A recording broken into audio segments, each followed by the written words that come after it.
1984, um livro escrito por George Orwell. Publicado em 1949, o texto de Orwell nasceu destinado à polêmica. Traduzido em mais de 60 países, virou minissérie, filmes, quadrinhos, mangá e até uma ópera. Ganhou holofotes em 1999, quando uma produtora holandesa batizou seu reality show de Big Brother. 1984 foi responsável pela popularização de muitos termos e conceitos, como Grande Irmão, Duplo Pensar, Novo Idioma, Buraco da Memória e 225. O trabalho de Winston, o herói de 1984, é reescrever artigos de jornais do passado, de modo que o registro histórico sempre apoie a ideologia do partido. Grande parte do ministério também destrói os documentos que não foram revisados, dessa forma não há como provar que o governo esteja mentindo. Winston é um trabalhador diligente e habilidoso, mas odeia secretamente o partido e sonha com a rebelião contra o Grande Irmão.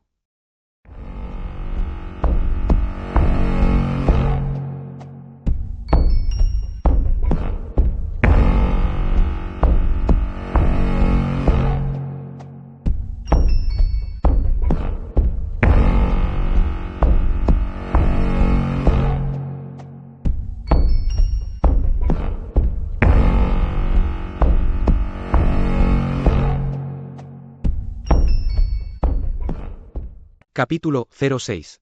Por fim, acontecerá. Chegará a esperada mensagem. Pareceu-lhe que a vida toda estivera esperando aquilo. Caminhava pelo longo corredor do ministério, e estava quase no local onde Julia lhe metera o bilhete na mão, quando percebeu que alguém o seguia, mais encorpado que ele.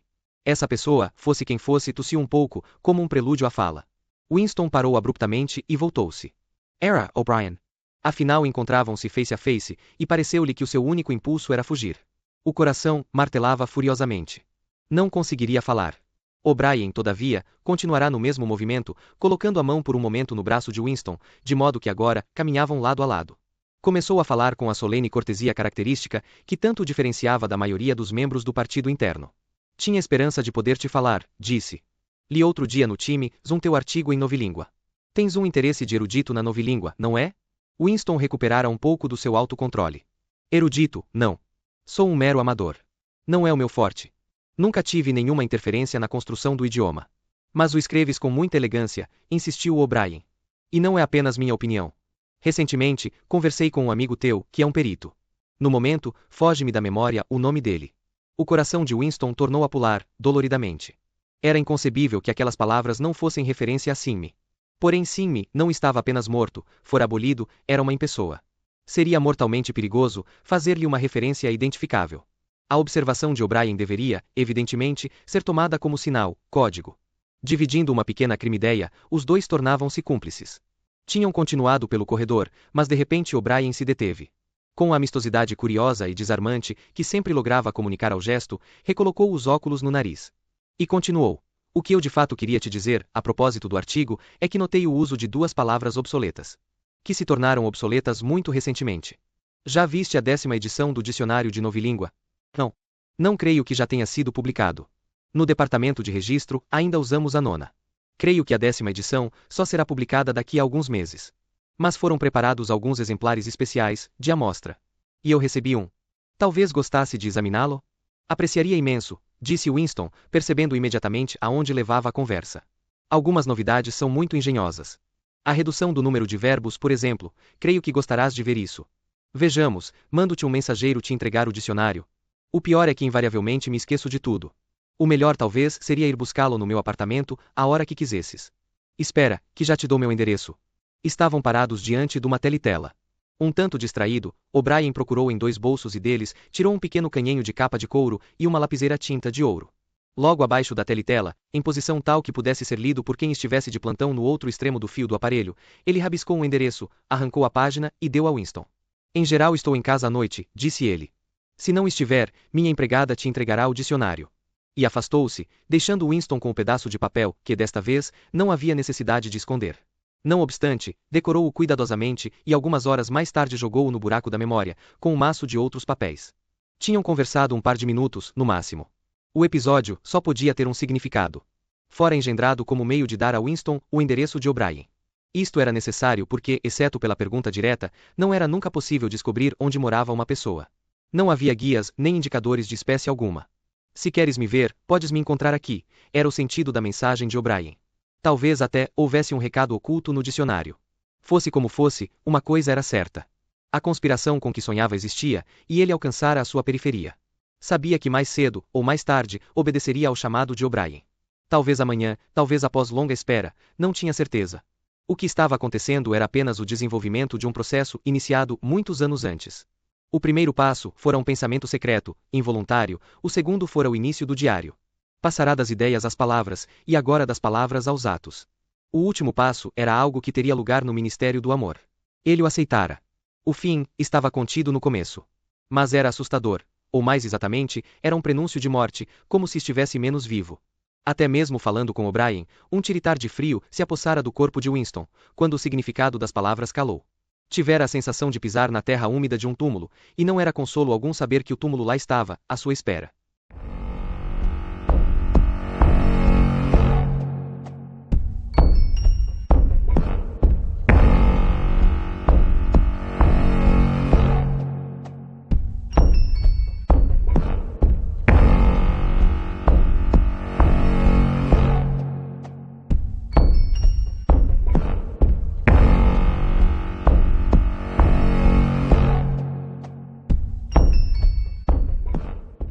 Capítulo 7. Winston acordara com os olhos rasos d'água. Julia rolou sonolenta para ele, murmurando algo que poderia ser que foi. Sonhei, começou ele. E calou-se. Era complexo demais para traduzi-lo em palavras. Havia o sonho em si e havia, ligada a ele, uma lembrança consciente, que penetrara no seu espírito, alguns segundos depois de acordar. Deixou-se ficar de costas, olhos fechados, ainda embebido da atmosfera do sonho. Era um vasto sonho luminoso, em que toda a sua vida parecia estirar-se diante dele, como uma paisagem numa tarde de verão, depois da chuva. Tudo acontecerá dentro do peso de papel, mas a superfície do vidro era a abóbada celeste, e dentro da abóbada estava tudo inundado de luz clara e suave na qual se podia enxergar distâncias intermináveis. O sonho também estava incluído, com efeito, de certo modo consistira nisso, por um gesto do braço feito por sua mãe, e repetido 30 anos mais tarde pela judia que vira no cinema, tentando proteger o filhinho contra as balas, antes que os helicópteros fizessem explodir os dois. Sabes, perguntou, que até este momento eu acreditava ter assassinado minha mãe. Por que a assassinaste? Indagou Julia, quase a dormir. Não a assassinei. Não fisicamente. No sonho, recordara-se da sua última visão da mãe, e alguns minutos após despertar, havia voltado à mente um bando de pequenos acontecimentos com ela relacionados. Era uma lembrança que ele devia ter deliberadamente excluído da consciência durante muitos anos. Não tinha certeza da data, mas não podia ter menos de 10 anos, talvez 12, quando sucedera. O pai sumira havia algum tempo, quanto tempo antes, não podia precisar. Lembrava-se melhor das circunstâncias agoniadas da época. Os pânicos periódicos dos ataques aéreos, a corrida às estações do trem subterrâneo, as pilhas de escombros por toda parte, as proclamações ininteligíveis pregadas nas esquinas, os bandos de rapazes todos de camisa da mesma cor, as filas enormes diante das padarias, o metralhar intermitente na distância, e acima de tudo, o fato de nunca haver o bastante para comer. Lembrava-se de longas tardes passadas com outros meninos, remexendo em latas de lixo e montes de refúgio, catando os talos de folhas de repolho, cascas de batatas, às vezes até pedaços de casca de pão velho, que limpavam cuidadosamente das cinzas. E também da espera da passagem de caminhões que faziam determinado itinerário, carregando comida para o gado, e que, sacolejando nos trechos de mau calçamento, às vezes derrubavam fragmentos de torta de algodão. Quando o pai desapareceu, sua mãe não demonstrou nenhuma surpresa ou mágoa violenta, porém uma repentina mudança a acometeu. Parecia ter perdido a fibra. Era evidente, até para Winston, que ela esperava algo que deveria acontecer. Fazia todo o necessário. Cozinhava, lavava, remendava, fazia a cama, varria, espanava, sempre muito devagar e com uma curiosa economia de gestos supérfluos, como uma figura criada por um artista e que se movesse por si mesma. O corpo grande e bem proporcionado pareceu cair num marasmo natural. Durante horas a fio ficava sentada quase imóvel na cama, cuidando da filhinha, uma criança miúda, enferma, muito calada, de 2 ou 3 anos, e a quem a magreza dera feições de símio. De raro em raro, tomava Winston nos braços e apertava-o contra o seio longo tempo, sem dizer nada. E ele percebia, apesar da pouca idade e do seu egoísmo, que esta atitude era ligada a uma coisa imensurável que não tardaria a ocorrer. Lembrava-se do quarto em que moravam, um aposento escuro, abafado, que parecia cheio, pela metade, com uma cama de cabeceira branca. Na guarda da lareira, havia um fogareiro a gás, e uma prateleira onde ficavam os gêneros. No patamar, fora do quarto, havia uma pia de louça marrom, comum a várias famílias. Lembrava-se do corpo estatuesco de sua mãe, inclinado sobre o fogareiro, mexendo a caçarola. Sobretudo lembrava-se da sua fome contínua, e das brigas encarniçadas e sórdidas às refeições. Perguntava à sua mãe, chocarreiramente, milhares de vezes, por que não havia mais comida, gritava e esbravejava com ela, recordava-se até dos tons de sua voz, que estava começando a mudar prematuramente e de vez em quando reboava de maneira especial, ou tentava uma nota patética e nasal, num esforço de ganhar mais que o seu quinhão. E ela estava disposta a dar-lhe mais que o quinhão. Considerava natural que ele, o rapaz, recebesse a maior porção. Por mais que lhe desse, porém, ele invariavelmente pedia mais.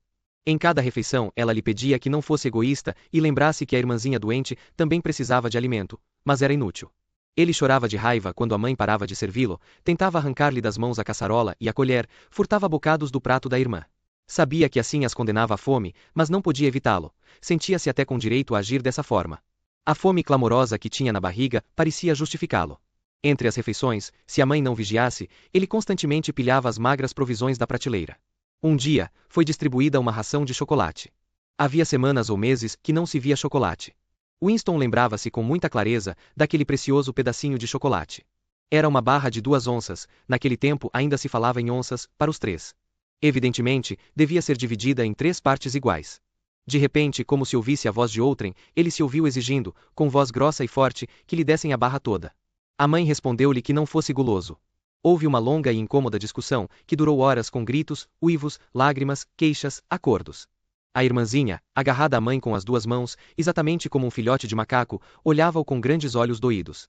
Por fim, a mãe quebrou a barra em 4 pedaços iguais, dando 3 a Winston e o último à menina. A garota apanhou e ficou a olhá-lo, feito água parada, talvez sem saber o que fosse. Winston observou-a um momento. Depois, com um bote repentino e célere, arrancou o pedaço de chocolate da mão da irmã e correu para a porta. Winston, Winston! Chamou sua mãe. Volta, e devolve o chocolate da tua irmã. Ele parou, mas não voltou. Os olhos ansiosos de sua mãe o fixavam. Naquele momento ela estava pensando na coisa que ele não sabia o que fosse, mas que deveria acontecer. A menina, conscient de ter sido ofertada, gemia debilmente. A mulher passou o braço em torno da filha e apertou-lhe o rosto contra o peito. Naquele gesto havia algo que revelou a Winston. Sua irmã estava morrendo. Fez meia volta e disparou escada abaixo, o chocolate a melar-lhe os dedos. Nunca mais tornará a ver a mãe. Depois de devorar o chocolate, sentirá-se um tanto envergonhado de si mesmo e ficará na rua várias horas, até a fome lhe indicar o caminho de casa. Quando chegou, a mãe desaparecera.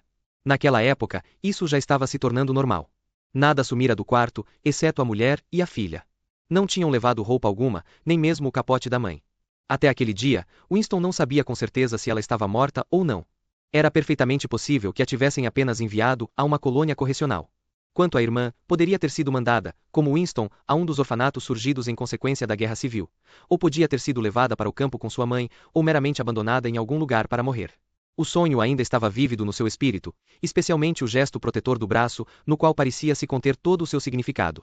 Winston lembrou-se de outro sonho, de 2 meses antes. Na posição exata em que sua mãe sentara na cama miserável, de colcha branca, com a filha agarrada ao peito, ela aparecerá no navio naufragado, bem abaixo dele, e afundando cada vez mais, sempre a fitá-lo através da água escura. Contou a Júlia a história do desaparecimento de sua mãe. Sem abrir os olhos, ela rolou sobre si mesma e instalou-se em posição mais confortável. Eu te vejo como uma ferinha diabólica, naquela época, disse ela, indistintamente. Todas as crianças são feras. São, mas o importante da história. Pela sua respiração, pausada, tornou-se evidente que ela adormecera de novo. Ele gostaria de ter continuado falando da mãe. Não supunha, pelo que ainda se lembrava dela, que tivesse sido mulher fora do comum, e muito menos inteligente. E no entanto possuíra uma espécie de nobreza, de pureza, simplesmente porque obedecia a cânones que eram seus próprios. Seus sentimentos eram dela mesma, e não podiam ser alterados pelas circunstâncias externas. Não lhe ocorreria que um ato ineficaz se tornaria, por isso mesmo, sem sentido. Quando se ama alguém, ama-se, e quando não se tem nada mais para lhe dar, ainda se lhe dá amor. Acabado o chocolate, a mãe agarrara a menina. Era inútil, não adiantava nada, não produzia mais chocolate, não evitava nem a morte da menina nem a sua, mas parecia-lhe natural fazê-lo. A refugiada do navio também cobrira o menininho com o braço, que não era mais defesa contra as balas do que uma folha de papel. O que o partido fizera de terrível, era persuadir os seus membros de que meros impulsos, meras sensações, não tinham importância, ao mesmo tempo que lhes roubava todo o poder sobre o mundo material. Uma vez no jugo do partido, o que a pessoa sentisse ou não, o que fizesse ou deixasse de fazer, literalmente não fazia diferença. Acontecesse o que acontecesse, o indivíduo sumia, e nem ele nem seus atos eram jamais mencionados. Era banido do rio da história. E no entanto, aos cidadãos de apenas 2 gerações atrás, isto não teria parecido importante, porque não tentavam alterar a história. Eram governados por lealdades particulares que não punham em dúvida. O que importava eram relações individuais, e podia ter valor em si um gesto completamente irrelevante, um abraço, uma lágrima, uma palavra dita a um moribundo. De repente, ocorreu-lhe que os proles tinham continuado assim. Não eram leais a um partido, país ou ideologia, eram leais aos seus semelhantes. Pela primeira vez na vida, não desprezou os proles, nem pensou neles apenas como força inerte, que um dia ganharia vida e regeneraria o mundo. Os proles tinham continuado humanos. Não se haviam endurecido por dentro. Haviam conservado as emoções primitivas, que ele próprio tivera que reaprender por esforço consciente. E assim raciocinando ele se lembrou, sem ligação aparente de como vira, havia algumas semanas, uma mão amputada na rua e como a chutara para a sarjeta, como se fosse um talo de couve. Os proles são seres humanos, disse ele, em voz alta. Nós não somos humanos. Por quê? Quis saber Júlia, que acordara outra vez. Ele meditou uns instantes. Já te ocorreu que o melhor que temos a fazer é simplesmente ir embora daqui, antes que seja tarde demais, e nunca mais nos vermos? Sim, querido, já me ocorreu diversas vezes, mas não vou sair, e pronto. Temos tido sorte, disse ele, mas não pode durar muito tempo. És jovem. Pareces normal e innocent. Se te afastas de gente como eu, podes viver mais 50 anos. Não. Já pensei em tudo. O que fizeres, eu faço também. E não te afobes. Tenho jeito para viver. Podemos ficar juntos mais 6 meses, 1 ano, não há maneira de saber. No fim, é certo que nos separem. Percebes como seremos solitários? Quando nos pegarem, não haverá nada, literalmente nada, que possamos fazer um pelo outro. Se eu confessar, eles te fuzilam, e se eu recusar confessar, te fuzilam do mesmo modo. Nada que eu possa dizer ou fazer, ou proibir-me de dizer, te adiará de 5 minutos à hora da morte. Nem ao menos saberemos se o outro estará morto ou vivo. Ficaremos completamente inermes. A única coisa que importa é que não atraiçoemos um ao outro, embora nem isso faça a menor diferença. Se te referes à confissão, isso confessaremos. Todo mundo sempre confessa. Não podes evitar. Eles torturam a gente. Não é confessar. Confissão não é traição. O que digas ou faças não importa. O que importa são os sentimentos. Se conseguirem me obrigar a deixar de te amar, isso seria traição. Ela raciocinou. Isso não podem fazer.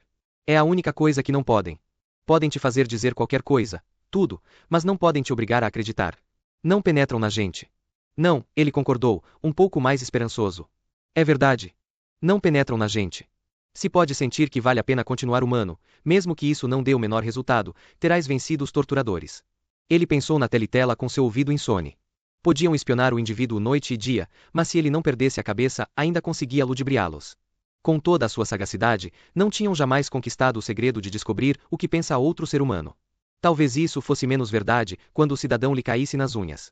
Não se sabia o que acontecia dentro do Ministério do Amor, mas era possível adivinhar. Torturas, drogas, delicados instrumentos que registravam as reações nervosas do paciente, e o desgaste gradual pela falta de sono, a solidão, o interrogatório persistente. Pelo menos, seria impossível ocultar fatos. Podiam ser encontrados pela pergunta, e arrancados pela tortura. Mas se o objetivo era não tanto continuar vivo como continuar humano, que diferença poderia fazer no fim? Não podiam alterar os sentimentos do indivíduo, nem ele próprio consegue, mesmo que o deseje. Podiam desnudar, nos mínimos detalhes, tudo quanto houvesse feito, dito ou pensado. Mas o coração, cujo funcionamento é um mistério para o próprio indivíduo, continuava inexpugnável.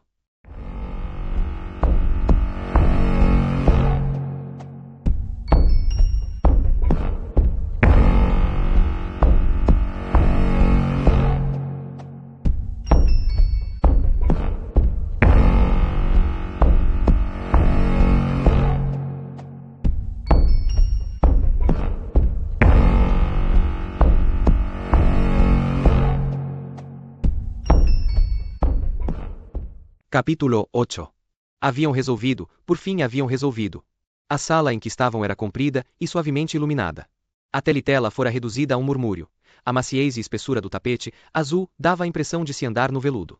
No extremo da sala, O'Brien estava sentado a uma mesa, sob uma lâmpada de abajur verde, com um monte de papéis de cada lado. Nem se dignara levantar o olhar quando o criado introduziu Julia e Winston. O coração de Winston batia com tanta força que duvidava poder falar. Haviam resolvido afinal, era tudo que conseguia pensar. Fora a ousadia ir à casa de O'Brien, e pura loucura chegar à sua porta com Julia. Embora fosse verdade que tivessem ido por caminhos diferentes, apenas se encontrando diante da porta. Mas era preciso muita coragem e esforço nervoso para entrar num lugar desses. Só em ocasiões muito raras se viam por dentro as residências do partido interno, ou se visitava o bairro em que moravam os chefes. Toda a atmosfera do enorme edifício de apartamentos, a riqueza e a vastidão de tudo, os cheiros fora do comum de boa comida e bom fumo, os elevadores silenciosos e incrivelmente rápidos, disparando para cima e para baixo, os criados de jaqueta branca, sempre apressados, era tudo intimidante. Embora Winston tivesse um bom pretexto de ali estar, a cada passo assombrava o medo de que um guarda de farda negra aparecesse de repente, ao dobrar uma esquina, exigisse seus papéis e o mandasse embora. O criado de O'Brien, porém, admitira os dois sem titubear. Era um homenzinho de cabelo escuro, paletó branco, cara losangular, inteiramente sem expressão, e que poderia passar por chinês. O corredor pelo qual os guiou era tapetado, e tinha paredes creme, com rodapé branco, tudo imaculadamente limpo. Era de dar medo. Winston não se lembrava de ter visto um corredor cujas paredes não fossem marcadas da sujeira do contato de corpos humanos. O'Brien tinha um pedaço de papel entre os dedos e parecia estudá-lo atentamente. O rosto largo, inclinado de modo que se podia ver a linha do nariz, parecia ao mesmo tempo formidável e inteligente. Durante talvez 20 segundos, ele continuou imóvel. Depois puxou o falascreve para perto e ditou um recado no jargão híbrido dos ministérios. Itens 1,5,7 aprovados completos, ponto sugestão contida, item 6 dupli plus, ridícula quase crime ideia cancelar pontos em continuar construtivo, ante-obtendo plus completo orçamento máquinas extracustos ponto fim mensagem. Levantou-se deliberadamente da cadeira e aproximou-se deles, sem ruído, andando pelo tapete espesso. Com as palavras em novilíngua, parecia ter deixado para trás um pouco da sua atmosfera oficial, porém a sua catadura era mais fechada do que de costume, como se estivesse aborrecido com a interrupção. Ao terror que Winston já sentia misturou-se de repente um traço de embaraço comum. Pareceu-lhe perfeitamente possível que houvesse cometido um erro estúpido. Na verdade, que prova tinha de que O'Brien fosse um conspirador político? Nada, além de uma chispa no olhar e uma única observação equívoca. Fora isso, só a sua imaginação secreta, fundada num sonho. Não podia ao menos fingir que fora pedir o dicionário emprestado, pois nesse caso seria impossível explicar a presença de Julia. Quando O'Brien passou pela teletela, um pensamento pareceu vir-lhe à mente. Deteve-se, voltou-se e apertou um comutador na parede. Houve um estalido seco e a voz parou. Julia soltou uma pequena exclamação, uma espécie de guincho de surpresa. Mesmo em meio ao seu pânico, Winston ficou tão admirado que não pode deixar de exclamar. Desligou a teletela. Sam, disse O'Brien, desligue-a. Nós temos esse privilégio. Estava na frente deles. O corpanzil sólido dominava o casal, e a expressão fisionômica continuava indecifrável. Estava esperando o severo que Winston falasse, mas do que? Era bem concebível que não passasse de um homem ocupado, surpreendido e irritado com a interrupção. Ninguém falou. Depois de calar-se a teletela, a sala parecia quieta como um túmulo. Os segundos passaram, enormes. Com dificuldade, Winston continuava a fixar seus olhos nos de O'Brien. De repente, a carranca se dissolveu no que poderia ser o começo de um sorriso. Com seu gesto característico, O'Brien recolocou os óculos no nariz. Fellow you, or you fellas too? Eu falo, ofereceu-se Winston prontamente. Aquilo está mesmo desligado? Está. Tudo desligado. Estamos sós. Vamos aqui porque. Fez uma pausa, percebendo pela primeira vez como eram vagos os seus motivos.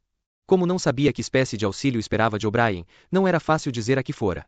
Continuou, consciente de que suas palavras deviam parecer fracas e pretensiosas. Acreditamos que existe alguma conspiração, alguma organização secreta trabalhando contra o partido, e que estás envolvido nela. Queremos também trabalhar nela. Somos inimigos do partido. Não acreditamos nos princípios do INCSOC. Somos ideocriminosos. Também somos adúlteros. Conto tudo isto, porque queremos nos entregar à tua mercê. Se queres incriminar-nos de qualquer outra forma, estamos prontos. Calou-se e olhou sobre o ombro, com a impressão de que a porta se abrirá. De fato, o criado de cara amarela surgira sem bater. Winston viu que ele trazia uma bandeja com um frasco de cristal e copos. Martim é dos nossos, disse O'Brien, impassível. Traz a bebida aqui, Martim. Põe a bandeja na mesa redonda. Temos cadeiras suficientes. Então sentemo-nos e conversemos comodamente. Traz uma cadeira para ti, Martim.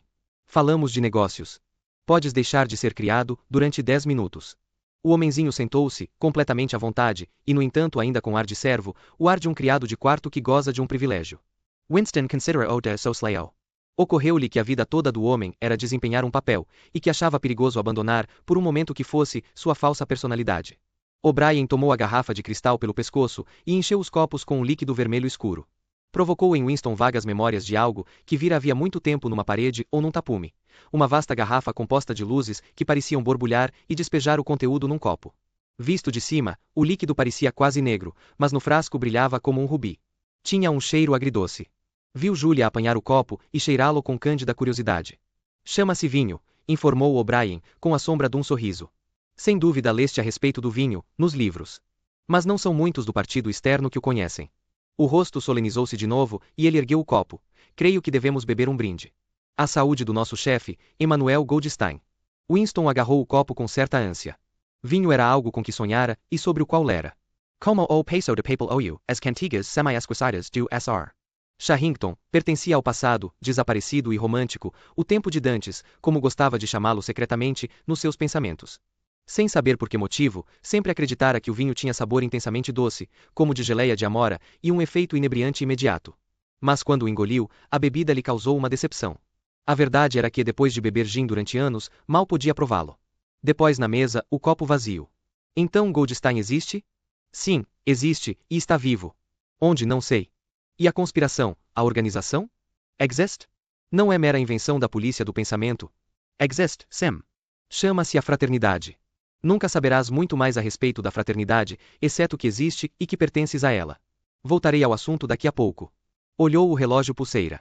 É imprudente, mesmo para os membros do partido interno, desligar a teletela mais de meia hora. Não devias ter vindo com a moça, e tereis de sair separados. Tu, camarada, e indicou Júlia com a cabeça, sairás antes. Temos uns 20 minutos à nossa disposição. Compreendeis que devo fazer algumas perguntas. Em termos gerais, a que estáis dispostos? A qualquer coisa de que formos capazes, respondeu Winston. O'Brien voltará-se um pouco na cadeira, de modo que estava de frente a Winston. Quase não considerava Júlia, parecendo achar que Winston falava por ela. Piscou repetidamente, e começou a fazer as perguntas em voz baixa, sem expressão como se fosse uma rotina, uma espécie de catecismo, cujas respostas já lhe fossem conhecidas. Estás disposto a dar a vida? Estou. Estás disposto a assassinar? Estou. A cometer atos de sabotagem que poderão causar a morte de centenas de inocentes? Sim. Atrair tua pátria às potências estrangeiras? Sim. Estás disposto a fraudar, forjar, fazer chantagem, corromper a mente infantil, distribuir entorpecentes, incentivar a prostituição, disseminar doenças venéreas, fazer tudo quanto possa causar a desmoralização e debilitar o poder do partido? Sam. Se, por exemplo, servisse aos nossos interesses atirar ácido sulfúrico no rosto de uma criança, farias isso? Faria, sim. Estás disposto a perder tua identidade e viver o resto da tua vida como garçom ou estivador? Estou. Estás disposto a te suicidar, se e quando isso te for ordenado? Sim. Estais dispostos os dois a vos separardes e nunca mais vos tornardes a ver? Não. Interrompeu Julia. A Winston pareceu haver uma longa pausa antes de responder. Por um momento, até lhe pareceu estar privado da fala. A língua movia-se sem som, formando primeiro a sílaba de uma palavra, depois de outra, inúmeras vezes. Até pronunciá-la, não sabia ao certo o que diria. Não, repetiu por fim. Fizeste bem de me dizer, disse O'Brien. É necessário saber tudo. Voltou-se para Júlia e acrescentou, com voz um pouco mais expressiva. Compreendes que, mesmo que ele sobreviva, talvez seja pessoa diferente? Pode ser que tenhamos de dar-lhe nova identidade. Seu rosto, seus movimentos, a forma de suas mãos, a cor do cabelo, até a voz poderão ser diferentes. E tu também, podes te transformar numa pessoa diferente. Nossos cirurgiões podem alterar as pessoas, torná-las irreconhecíveis. Às vezes é necessário. Às vezes chegamos a amputar um membro. Winston não pôde impedir outra olhada de soslaio ao rosto mongol de Marty. Não havia cicatrizes visíveis. Júlia empalidecera um pouco, e suas sardas se destacavam mais, porém olhava O'Brien nos olhos. Murmurou algo que parecia ser assentimento. Pam! Então, está resolvido. Havia uma caixa de cigarros, de prata, sobre a mesa. Com ar distraído, O'Brien ofereceu aos outros, serviu-se e depois levantou-se, pondo-se a passear de um lado para outro da sala, como se pensasse melhor de pé. Eram cigarros muito bons, bem feitos e firmes, de papel extraordinariamente sedoso. O'Brien tornou a olhar o relógio pulseira. Melhor voltares à cozinha, Martin, disse ele. Vou ligar daqui a um quarto de hora. Examina bem a cara destes camaradas antes de ires. Has de revelos. Eu talvez não. Exatamente como fizera a porta, o homenzinho de olhos escuros os fitou com firmeza. Não havia em seus modos uma fagulha de amabilidade. Estava aprendendo de cor as fisionomias, porém não sentia interesse por eles. Winston imaginou que um rosto sintético talvez fosse incapaz de mudar de expressão. Sem falar nem fazer qualquer cumprimento, Martin saiu, fechando a porta atrás de si, em silêncio. O'Brien continuava passeando pela sala, uma das mãos no bolso do macacão negro, a outra segurando o cigarro. Compreendem que lutarão no escuro? Estarão sempre no escuro. Receberão ordens e obedecerão, sem saber por quê. Mais tarde vos mandarei um livro do qual aprenderão a verdadeira natureza da sociedade em que vivemos, e a estratégia pela qual a destruiremos. Quando tiverem lido o livro, serão membros integrais da fraternidade. Mas entre os objetivos gerais pelos quais lutamos, e as tarefas imediatas do momento, nada saberão. Digo-vos que existe a fraternidade, mas não posso dizer-vos se conta com 100 membros ou 10 milhões. Pelo vosso conhecimento pessoal, não poderão dizer que chega a uma dúzia. Terão 3 ou 4 contatos, que serão renovados de tempos em tempos, à medida que desaparecerem. Como este foi seu primeiro contato, será conservado. Quando receberem ordens, será de mim. Se considerarmos necessário comunicar-nos com vocês, será por meio de Marti. Quando forem por fim presos, confessarão. É inevitável. Mas terão pouquíssimo para confessar, além de vossas próprias ações. Não conseguirão trair, senão um punhado de gente sem importância. Provavelmente não trairão nem a mim. A essa altura, já estarei morto, ou terei me transformado em pessoa diferente, com cara diferente. Continuou a caminhar de um lado para outro, sobre o tapete macio. Apesar do volume do seu corpo, havia uma graça notável nos seus movimentos. Destacava-se, até no gesto que metia a mão no bolso, ou manipulava um cigarro. Mais do que de força, dava a impressão de confiança e de compreensão, colorida de ironia. Por mais sério que fosse, não tinha nada da parcialidade estreita que distingue o fanático. Quando falava de assassínio, suicídio, moléstias venéreas, membros amputados e rostos alterados, era com um ligeiro ar de zombaria. Isto é inevitável, parecia dizer o seu tom de voz. Isto é o que temos de fazer, sem piedade. Mas não é o que faremos quando a vida de novo valer a pena ser vivida. Uma onda de admiração, quase de adoração, fluiu de Winston. Esquecer-se da figura remota de Goldstein. Quando se olhava para os ombros poderosos de O'Brien, e sua cara de feições tão maciças, tão feia e no entanto tão civilizada, era impossível acreditar que pudesse ser derrotado. Não havia estratagema que ele não pudesse vencer, nenhum perigo que não pudesse prever. Até Julia parecia impressionada. Deixará o cigarro apagar, e agora escutava atentamente. O'Brien continuou. Já ouviste boatos da existência da fraternidade. Sem dúvida já tens ideia dela. Imaginaste, provavelmente, um vasto mundo clandestino de conspiradores, reunindo-se secretamente, em porões, rabiscando mensagens nas paredes, reconhecendo-se por meio de códigos ou gestos especiais. Nada disso existe. Os membros da fraternidade não têm meio algum de se reconhecer e é impossível a qualquer um conhecer a identidade de mais que outros poucos. O próprio Goldstein, se caísse nas mãos da polícia do pensamento, não poderia fornecer uma lista completa dos conspiradores, nem informação que permitisse compilá-la. Não existe essa lista. A fraternidade não pode ser eliminada, porque não é uma organização no sentido comum da palavra. Nada a cimenta, exceto uma ideia indestrutível. Jamais terás nada para te sustentar, exceto a ideia. Não terás camaradagem nem incentivo. Quando por fim fores apanhado, não terás socorro. Nunca ajudamos nossos militantes. No máximo, quando é absolutamente necessário que alguém silencie, conseguimos às vezes meter uma lâmina de barba na cela do preso. Terás que te acostumar a viver sem resultados e sem esperança. Trabalharás algum tempo, serás preso, confessarás e morrerás. São os únicos resultados que verás. Não há possibilidade de se dar uma mudança perceptível durante nossa vida. Nós somos os mortos. Nossa única vida verdadeira está no futuro. Nela tomaremos parte como panhados depois de ossos. Mas a que distância está esse futuro, não há meio de saber. Pode ser daqui a 1000 anos. No momento, nada é possível, exceto alargar aos poucos a zona de sanidade mental. Não podemos agir coletivamente. Só podemos expandir nosso conhecimento de indivíduo a indivíduo, geração após geração. Em face da polícia do pensamento, não há outro modo. Parou, e pela terceira vez olhou para o relógio. Já é quase hora de saíres, camarada, disse a Júlia. Espera, o frasco ainda está pela metade. Encheu os copos e ergueu o seu pela haste. "E que brindaremos, desta vez?" perguntou, ainda com a mesma leve sugestão de ironia. A confusão da polícia do pensamento? A morte do grande irmão? A humanidade? Ao futuro? Ao passado, arriscou Winston. O passado é mais importante, concordou O'Brien, gravemente. Esvaziaram os copos, e dali a um momento Julia levantou-se. O'Brien tirou uma caixinha do alto de um armário, e deu-lhe uma pastilha branca, que recomendou dissolver na boca. Era importante, disse ele, não sair cheirando vinho. Os ascensoristas eram muito observadores. Assim que a porta se fechou sobre a moça, pareceu esquecer que ela existia. Deu mais uma ou duas passadas e deteve-se. Há minúcias a providenciar. Tens um esconderijo qualquer? Winston explicou que tinha o quarto da loja do Sr. Charrington. Bastará por enquanto. Mais tarde, arranjaremos algo para os dois. É importante mudar de esconderijo frequentemente.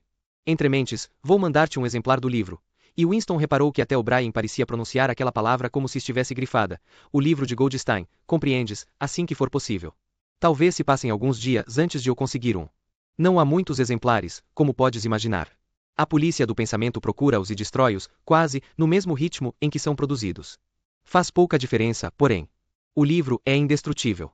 Se o último exemplar sumisse, poderíamos reproduzi-lo quase palavra por palavra. Levas uma pasta de couro ao escritório? Indagou. Em geral, levo. Que jeito tem? É preta, muito surrada. Com 2 alças.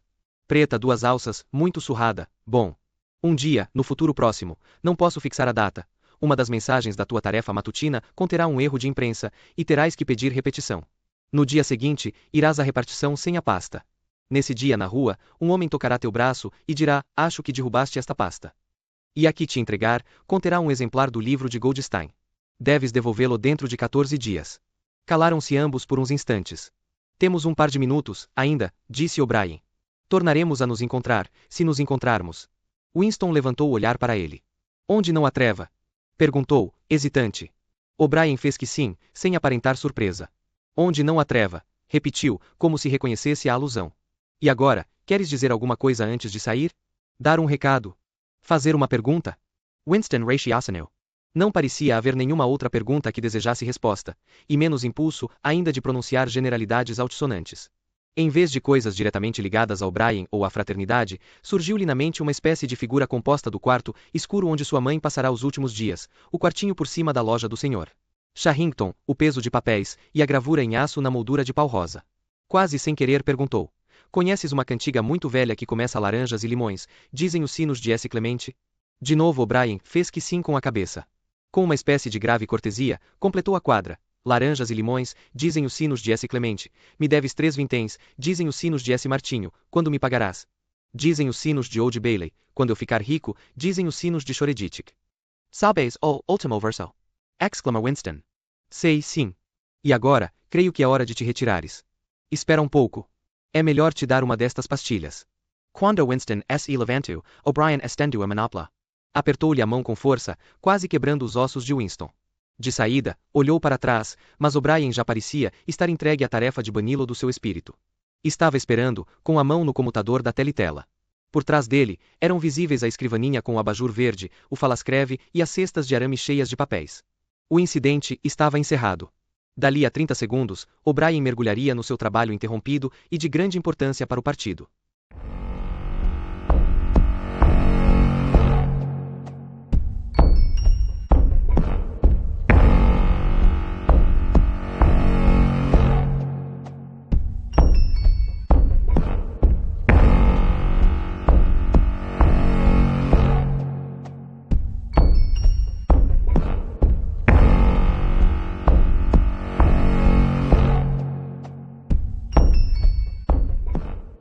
Capítulo 9. Winston estava gelatinoso de cansaço. Gelatinoso era a palavra certa. Ocorreu-lhe espontaneamente. O corpo parecia ter não apenas a debilidade da gelatina, como a sua translucidez. Tinha a impressão de que, se erguesse a mão, conseguiria ver a luz do outro lado. Todo o sangue e a linfa se haviam esgotado, num imenso deboche de trabalho, deixando apenas uma frágil estrutura de nervos, ossos e pele. Todas as sensações pareciam ampliadas. O macacão roçava-lhe os ombros, a calçada comichava-lhe sob os pés, e até abrir e fechar a mão era um esforço que fazia as juntas estalarem. Em 5 dias, trabalhará mais de 90 horas. E o mesmo acontecerá com todo mundo no ministério. Agora, estava tudo acabado e, literalmente, não havia mais o que fazer, nenhuma tarefa do partido até o dia seguinte pela manhã. Podia passar 6 horas no esconderijo e 9 na própria cama. Lentamente, a luz do sol moderado daquela tarde, tomou por uma rua suja, na direção da loja do senhor Charrington, sempre de olho no aparecimento de alguma patrulha, porém irracionalmente convencido de que aquele dia não havia perigo de que o detivessem. A pesada pasta que levava chocava-se contra seus joelhos a cada passo, provocando uma sensação de formigamento na perna. Dentro dela estava o livro, que já estava em seu poder havia 6 dias, e que ainda não conseguirá abrir, nem mesmo olhar. No 6º dia da Semana do Ódio, depois das passeatas, discursos, gritaria, cantoria, bandeiras, cartazes, filmes, esculturas em cera, rufar de tambores e guinchar de clarins, reboar de pés em marcha, ronco das esteiras dos tanques, zombido dos aviões no ar, troar dos canhões. Depois de 6 dias de atividade. Quando o grande orgasmo se aproximava trêmulo do clímax, se o ódio geral, contra a Eurásia, se condensara em tamanho delírio, que a multidão teria certamente esquartejado com as unhas os 2.000 prisioneiros de guerra eurasianos, cujo enforcamento público se realizaria no último dia. Exatamente nesse momento, fora anunciado que a Oceania não estava em guerra com a Eurásia. Estava em guerra com a Lestásia. A Eurásia era aliada. Evidentemente, não se admitiu modificação alguma. Apenas se fez saber com extrema inesperabilidade e em toda parte ao mesmo tempo, que a inimiga era a Lestásia e não a Eurásia. Winston estava participando de uma demonstração numa praça central de Londres quando o fato ocorreu. Era noite, e os rostos brancos e as bandeiras escarlate se estavam banhadas na luz dos refletores. A praça fora tomada por vários milhares de pessoas, inclusive um bloco de 1000 escolares com o uniforme dos espiões. Na plataforma enfeitada de vermelho, arengava a massa um orador do partido interno, homenzinho magro com braços desproporcionadamente longos, e uma cabeçorra calva, sobre a qual dançavam algumas melenas. Figura de um conto fantástico contorcido de ódio, agarrava com uma das mãos o pescoço do microfone, enquanto com a outra, enorme no extremo do braço ossudo, gadunhava o ar, ameaçadoramente. A voz, metalizada pelos amplificadores, catalogava incessantemente atrocidades, massacres, deportações, pilhagens, violações, tortura de prisioneiros, bombardeio de civis, propaganda mentirosa, agressões injustas, tratados desrespeitados. Era quase impossível escutá-lo sem se deixar convencer, primeiro, e depois enlouquecer. Com o intervalo de alguns momentos a fúria da multidão fervia, e a voz do orador era afogada por um rugido feroz, selvagem, subindo incontrolável de milhares de gargantas. Os berros mais selvagens eram os dos escolares.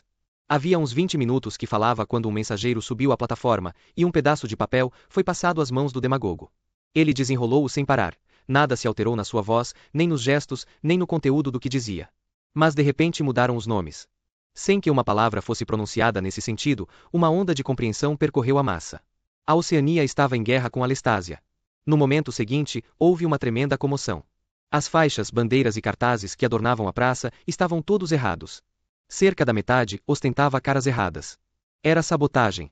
Os agentes de Goldstein tinham agido.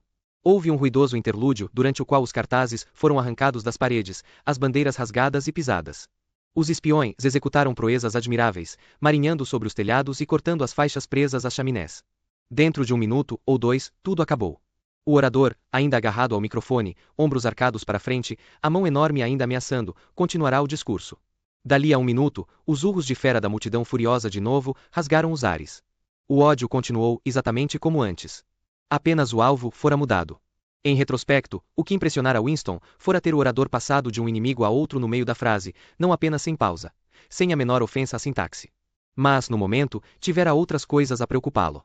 Fora no momento exato das desordens que um homem, cujo rosto não pôde ver, lhe deu um tapinha no ombro e disse: "Desculpe, acho que derrubaste tua pasta." E Winston a tomara distraído, sem falar. Sabia que alguns dias se passariam, sem oportunidade de abri-la. No instante em que a demonstração acabará, fora direto ao Ministério da Verdade, embora já fosse quase 23 horas. Todo o pessoal do Ministério fizera o mesmo. Não havia necessidade das ordens emitidas pelas telitelas, chamando-os aos seus postos. A Oceania estava em guerra com a Lestásia. A Oceania sempre estivera em guerra com a Lestásia. Grande parte da literatura política dos últimos 5 anos tornará-se completamente obsoleta. Relatórios e reportagens de todo gênero, jornais, livros, panfletos, filmes, faixas sonoras, fotografias, tudo precisava ser retificado com a velocidade do raio. Embora nenhuma ordem específica, sabia-se que os chefes do departamento tensionavam que dali a uma semana não existisse em parte alguma qualquer referência à guerra com a Eurásia ou à aliança com a Lestásia. O trabalho era estafante, e mais ainda porque o processo não podia ser chamado pelo seu nome legítimo. No departamento de registro, todos trabalhavam 18 horas cada 24, com apenas 2 sonecas de 3 horas. Tinham trazido colchões do porão e armado pelos corredores. As refeições consistiam de sanduíche e café Vitória levados em carrinhos pelos empregados da cantina. Cada vez que Winston parava para ir dormir, procurava deixar a escrivaninha limpa, mas cada vez que voltava, de olhos remelentos e doloridos, encontrava mais um monte de cilindros de papel, que lhe cobriam a mesa como uma nevasca, quase tapando o falascreve e transbordando para o chão, de modo que a primeira tarefa era sempre pô-los em ordem, para ter lugar onde trabalhar. O pior era que o trabalho não era todo puramente mecânico. Com frequência, bastava substituir apenas um nome por outro, mas qualquer notícia detalhada exigia cautela e imaginação. Era considerável o próprio conhecimento de geografia necessário para transferir a guerra de uma outra parte do mundo. No terceiro dia, seus olhos doíam insuportavelmente e precisava limpar os óculos repetidas vezes. Era como se lutasse contra uma esmagadora missão física, algo que podia recusar e que, no entanto, tinha ânsia neurótica de realizar. Tanto quanto podia se lembrar, não o perturbava o fato de ser uma cínica, mentir a cada palavra que murmurava no falascreve, cada rabisco do seu lápis tinta. Tinha a ânsia de todos os colegas do departamento de realizar uma falsificação perfeita. Na manhã do 6º dia, diminuiu o chorrilho de papeletas. Durante quase meia hora, nada saiu do tubo, depois caiu um cilindro, e depois nada. Ao mesmo tempo o trabalho amainava em toda parte. Um profundo suspiro, embora secreto, levantou-se em toda a repartição. Encerrará-se uma formidanda proeza, que nunca poderia ser mencionada.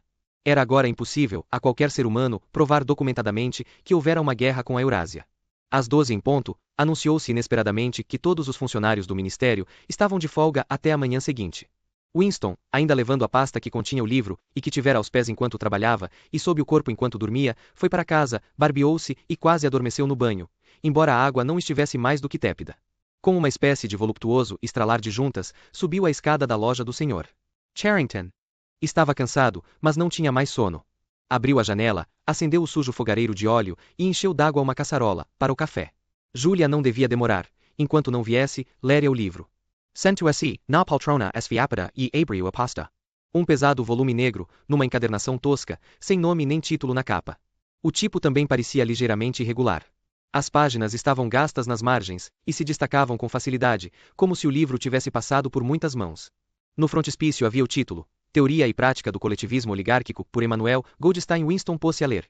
Capítulo 1. Ignorância é força. Desde que se começou a escrever a história, e provavelmente desde o fim do período neolítico, tem havido 3 classes no mundo, alta, média e baixa. Tem-se subdividido de muitas maneiras, receberam inúmeros nomes diferentes, e sua relação quantitativa, assim como sua atitude em relação às outras, variaram segundo as épocas. Mas nunca se alterou a estrutura essencial da sociedade. Mesmo depois de enormes comoções e transformações aparentemente irrevogáveis, o mesmo diagrama sempre se restabeleceu, da mesma forma que um giroscópio em movimento sempre volta ao equilíbrio, por mais que seja empurrado deste ou daquele lado. Os objetivos desses 3 grupos são inteiramente irreconciliáveis. Winston parou de ler, principalmente com o intuito de apreciar o fato de estar lendo, em conforto e segurança. Estava só. Nem teletela, nem orelha no buraco da fechadura, nem impulso nervoso de espiar por cima do ombro ou de tapar a página com a mão. O ar doce do verão soprava-lhe na face. De algum lugar distante, vinham amortecidos gritos de crianças. No quarto, não havia ruído, além da voz de inseto do relógio. Ele afundou mais ainda na poltrona, e pousou os pés na guarda da lareira. Era a felicidade, a eternidade. De repente, como às vezes fazemos com um livro que temos a certeza de ler e reler, palavra por palavra, abriu-o numa página diferente e encontrou-se no capítulo 3. Continuou. Capítulo 3. Guerra, é paz. A divisão do mundo em 3 grandes superestados foi acontecimento que poderia ter sido, e deveras foi, previsto antes de meados do século XX. Com a absorção da Europa pela Rússia, e do Império Britânico pelos Estados Unidos, passaram a ter existência efetiva 2 das 3 grandes potências, a Eurásia e a Oceania. A terceira, a Lestásia, só surgiu como unidade distinta após outra década de lutas confusas. As fronteiras entre os 3 superestados são arbitrárias em alguns pontos, e em outros, flutuam segundo as fortunas da guerra, mas de modo geral, obedecem linhas geográficas. A Eurasia compreende toda a parte setentrional dos continentes, Europeu e Asiático, de Portugal ao Estreito de Bering. A Oceania compreende as Américas, as ilhas do Atlântico, inclusive as britânicas, a Australásia e a parte meridional da África. A Lestásia, menor que as outras, e de fronteiras ocidentais menos definidas, compreende a China e os países ao sul da China, as ilhas do Japão e uma grande porém cambiante porção da Manchúria, da Mongólia e do Tibete. Numa ou noutra aliança, esses 3 superestados estão permanentemente em guerra, e assim tem sido nos últimos 25 anos. A guerra, contudo, não é mais a luta desesperada e aniquiladora que costumava ser nas primeiras décadas do século XX. É uma luta de objetivos limitados entre combatentes incapazes de destruir um ao outro, sem causa material para guerrear e sem mesmo qualquer genuína divergência ideológica. Isto não significa que as operações de guerra, ou a atitude em relação a ela, se tenham tornado mais cavalheirescas ou menos sanguinárias. Ao contrário, a histeria guerreira é contínua e universal em todos os países, e atos tais como estupros, pilhagens, matança de crianças e escravização de povoações inteiras, e represálias contra prisioneiros que chegam a incluir a morte pela água fervente e o enterramento de seres vivos, são considerados normais, e até meritórios, quando cometidos pelos amigos e não pelo inimigo.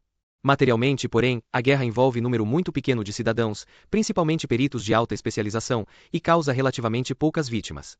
O combate, quando há combate, trava-se nas vagas fronteiras cuja localização o indivíduo comum só pode imaginar, ou em torno das fortalezas flutuantes que guardam os pontos estratégicos das rotas marítimas. Nos centros de civilização, a guerra não significa senão escassez constante de mercadorias de consumo, e a queda ocasional de uma bomba-foguete que talvez cause algumas dezenas de mortes. Com efeito, a guerra mudou de aspecto. Mais exatamente, mudaram de ordem de importância as razões pelas quais se faz a guerra.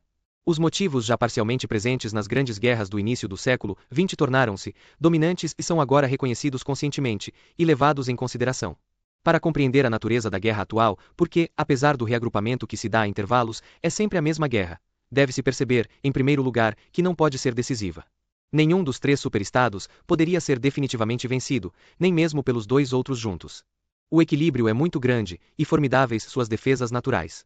A Eurásia é protegida por suas vastas massas de terra, a Oceania pela imensidade do Atlântico e do Pacífico, a Lestásia pela fecundidade e a industriosidade dos seus habitantes. Tampouco existe, sempre do ponto de vista material, nada que valha a pena. Com o estabelecimento de economias autossuficientes, nas quais a produção e o consumo se equilibram, a luta pelos mercados, causa principal das guerras anteriores, desapareceu, ao passo que a procura das matérias-primas não é mais caso de vida ou morte. Cada um dos três superestados é tão vasto que possui em seu próprio território quase todos os materiais de que necessita. Na medida em que a guerra tem objetivo econômico direto, é uma guerra pela mão de obra. Entre as fronteiras dos superestados, e não permanentemente de posse de nenhum, há um tosco quadrilátero cujos ângulos são Tanger, Brazzaville, Darwin e Hong Kong, contendo aproximadamente um quinto da população da Terra. É pela posse dessas regiões densamente povoadas, e da calota polar setentrional, que as três potências vivem em guerra. Na prática, nenhuma jamais controla toda a área contestada. Partes dela mudam de mãos constantemente, e é a casualidade de se apoderar deste ou daquele fragmento, por um repentino golpe de traição, que dita a incessante modificação dos aliados. Todos os territórios disputados contêm valiosos minerais, e alguns produzem importantes produtos vegetais, tais como borracha, que nos climas mais frios é necessário sintetizar por métodos relativamente caros. Acima de tudo, porém, contém uma prodigiosa reserva de mão de obra barata. Quem quer que controle a África Equatorial, ou os países do Oriente Médio, ou a Índia Meridional, ou o arquipélago indonésio, dispõe também de massas de dezenas ou centenas de milhões de peões diligentes e mal pagos. Os habitantes dessas regiões, reduzidos mais ou menos abertamente à condição de escravos, passam continuamente de conquistador a conquistador e são gastos, como o carvão ou o petróleo, na corrida para produzir mais armamentos, capturar mais território, controlar mais braços, para produzir mais armamentos, para capturar mais território, e assim infinitamente. Cumpre notar que a luta, na verdade, nunca se alastra além da periferia das áreas contestadas. As fronteiras da Eurásia oscilam entre a bacia do rio Congo e a margem norte do Mediterrâneo. As ilhas do Oceano Índico e do Pacífico são constantemente capturadas e recapturadas pela Oceania ou pela Lestásia. Na Mongólia, a linha divisória entre Eurásia e Lestásia não é estável. Em torno do polo, as três potências reclamam enormes territórios em grande parte desabitados e inexplorados. Mas o equilíbrio de forças mantém-se sempre na mesma, e permanece inviolado o território que forma o núcleo de cada superestado. Além disso, o trabalho dos povos explorados que vivem no Equador não é realmente necessário para a economia do mundo. Nada acrescentam à riqueza da terra, desde que só produzem para finalidades bélicas, sendo o propósito de fazer guerra, estar sempre em melhor posição para fazer outra guerra. O trabalho escravo permite a aceleração do ritmo guerreiro. Se não existisse, a estrutura da sociedade mundial, e o processo pelo qual se mantém, não mudaria essencialmente. O objetivo primário da guerra moderna, segundo os princípios do duplo pensar, essa meta é simultaneamente reconhecida e não reconhecida pelos cérebros orientadores do partido interno, é usar os produtos da máquina sem elevar o padrão de vida geral. Desde o fim do século XIX, foi latente na sociedade industrial o problema de dar fim ao excesso de artigos de consumo. Atualmente, que poucos seres humanos têm bastante para comer, esse problema evidentemente não urge, e assim poderia vir a ser, mesmo sem a intervenção de um processo destruidor artificial. O mundo de hoje é um planeta nu, faminto e dilapidado, em comparação com o que existia antes de 1914, e ainda mais se comparado com o futuro imaginário aguardado pelos seus habitantes daquela era. No começo do século XX, a visão de uma sociedade futura incrivelmente rica, repousada, ordeira e eficiente, um refulgente mundo antisséptico de vidro, aço e concreto branco de neve, fazia parte da consciência de quase toda pessoa alfabetizada. A ciência e a tecnologia se desenvolviam num ritmo prodigioso, e parecia natural imaginar que continuassem se desenvolvendo. Isto não ocorreu, todavia, em parte por causa do empobrecimento causado por longa série de guerras e revoluções, em parte porque o progresso científico e técnico dependia do hábito empírico do raciocínio, que não podia sobreviver numa sociedade estritamente regimentada. No seu conjunto, o mundo é hoje mais primitivo do que era 50 anos atrás. Certas zonas atrasadas progrediram, e vários dispositivos, sempre ligados à guerra e à espionagem policial, foram desenvolvidos, mas já não há experiência nem invenção, e nunca foram completamente reparados os estragos da guerra atômica de 1950 e pouco. Não obstante, persistem os perigos inerentes à máquina. Desde o momento em que a máquina surgiu, tornou-se claro a todos que sabiam raciocinar que desaparecera, em grande parte, a necessidade do trabalho braçal do homem, e, portanto, a da desigualdade humana. Se a máquina fosse deliberadamente utilizada com esse propósito, a fome, o excesso de trabalho, a sujeira, o analfabetismo e a doença poderiam ter sido eliminados em algumas gerações.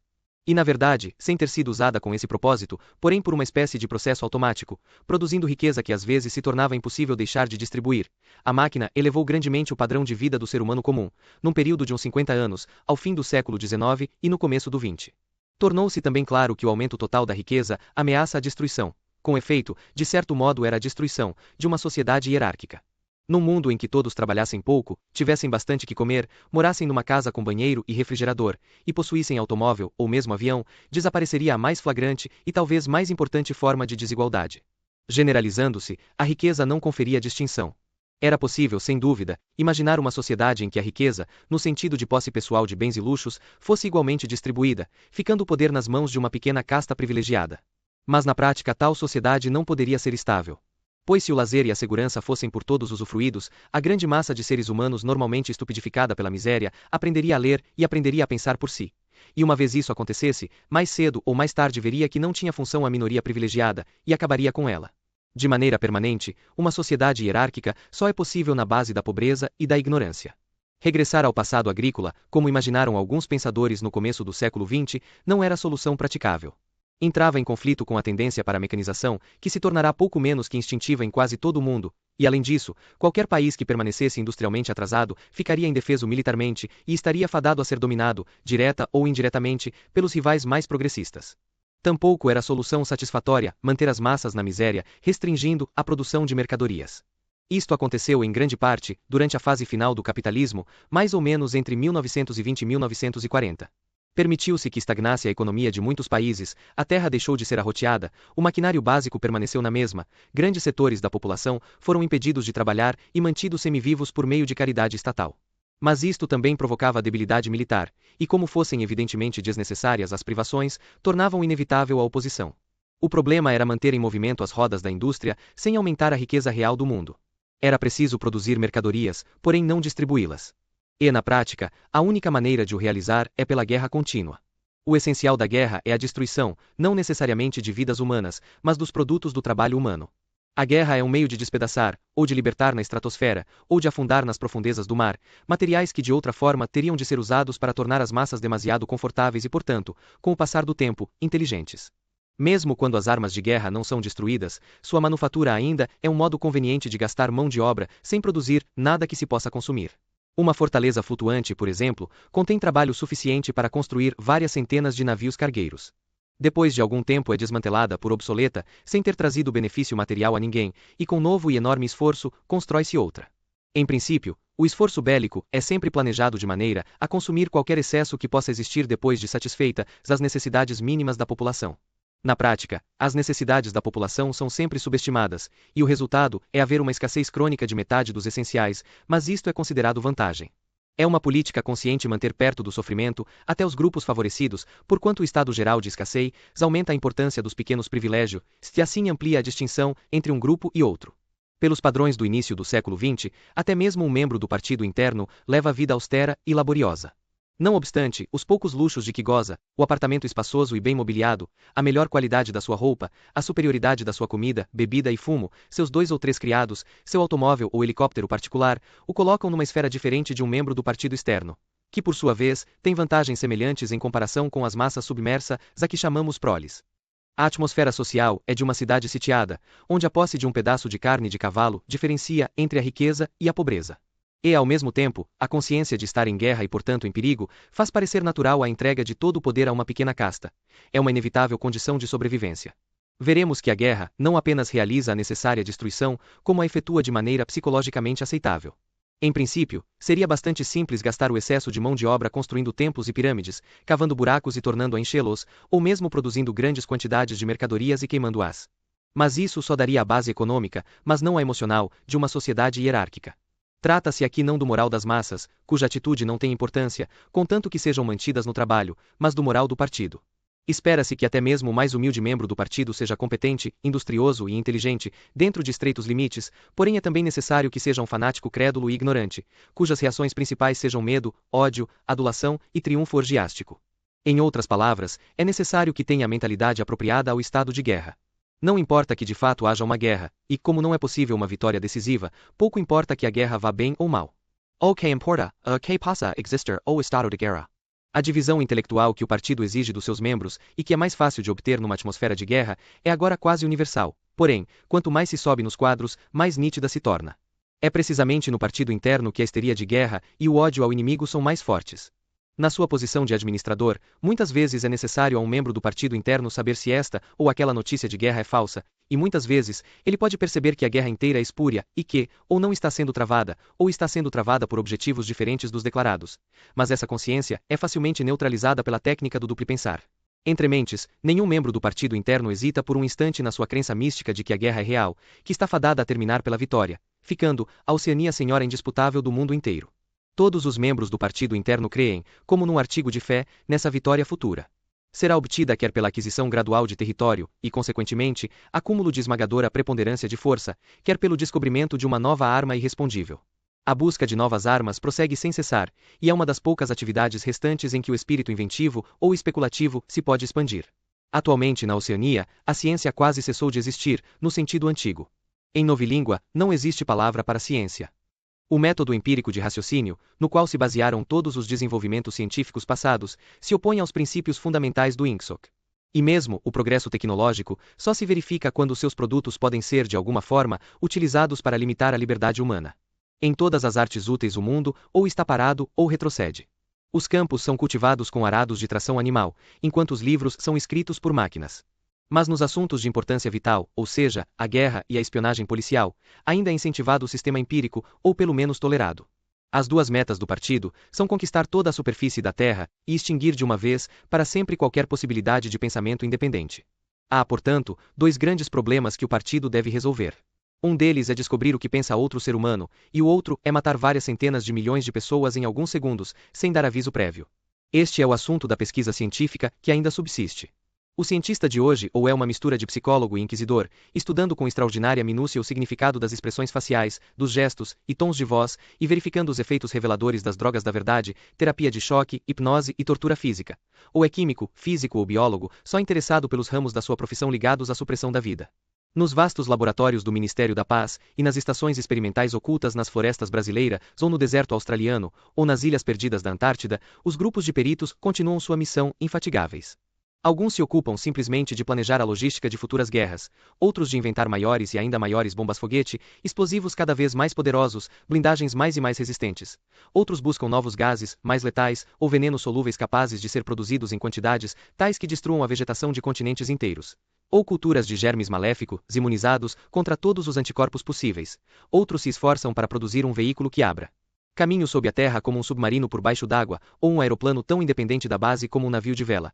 Outros ainda exploram possibilidades mais remotas, tais como focalizar os raios do Sol através de lentes suspensas a milhares de quilômetros da Terra, ou provocar terremotos e maremotos artificiais pela alteração do calor no centro do planeta. Mas nenhum desses projetos jamais se aproxima da realização, e nenhum dos três superestados obtém dianteira significativa sobre os outros. O que é mais notável é que as três potências já possuem, na bomba atômica, uma arma muito mais poderosa do que as suas atuais pesquisas lhes permitirão descobrir. Conquanto o partido, segundo seu hábito, reivindique essa invenção, as bombas atômicas apareceram em 1940 e poucos, e foram usadas em larga escala cerca de 10 anos mais tarde. Nessa ocasião, algumas centenas de bombas foram lançadas contra os centros industriais, principalmente da Rússia europeia, Europa Ocidental e América do Norte. O efeito foi convencer os grupos dominantes de todos os países que algumas bombas atômicas mais significariam o fim de toda a sociedade organizada e, portanto, do seu próprio poder. Daí por diante, embora não se fizesse, nem se insinuasse qualquer tratado formal, as bombas não foram mais jogadas. As três potências continuam produzindo bombas atômicas e as guardam à espera da oportunidade decisiva que aguardam para mais cedo ou mais tarde. Entrementes, a arte da guerra permanece quase estática durante 30 ou 40 anos. Usam-se mais helicópteros do que antigamente, os aviões de bombardeio foram em grande parte substituídos por projéteis autoimpelidos, e o frágil encouraçado móvel deu lugar à quase insubmergível fortaleza flutuante. Fora isso, foi pequeno o desenvolvimento. O tanque, o submarino, o torpedo, a metralhadora, e até o fuzil e a granada de mão continuam sendo usados. E apesar dos infindos morticínios comunicados pela imprensa e as telitelas, nunca se repetiram as batalhas desesperadas das guerras anteriores, em que centenas de milhares e até milhões de homens eram às vezes mortos em algumas semanas. Nenhum dos três estados tenta qualquer manobra que envolva o risco de uma séria derrota. Quando empreendem uma operação de grande envergadura, é em geral um ataque de surpresa a um aliado. É a mesma estratégia seguida pelas três potências, ou pelo menos as que fingem seguir. O plano prevê pela combinação de luta, trocas e oportunos golpes de traição, a aquisição de uma série de bases que circundem completamente um ou outro rival, e então assinar um pacto de amizade com esse rival, permanecendo em paz com ele o tempo suficiente para que as suspeitas esmoreçam.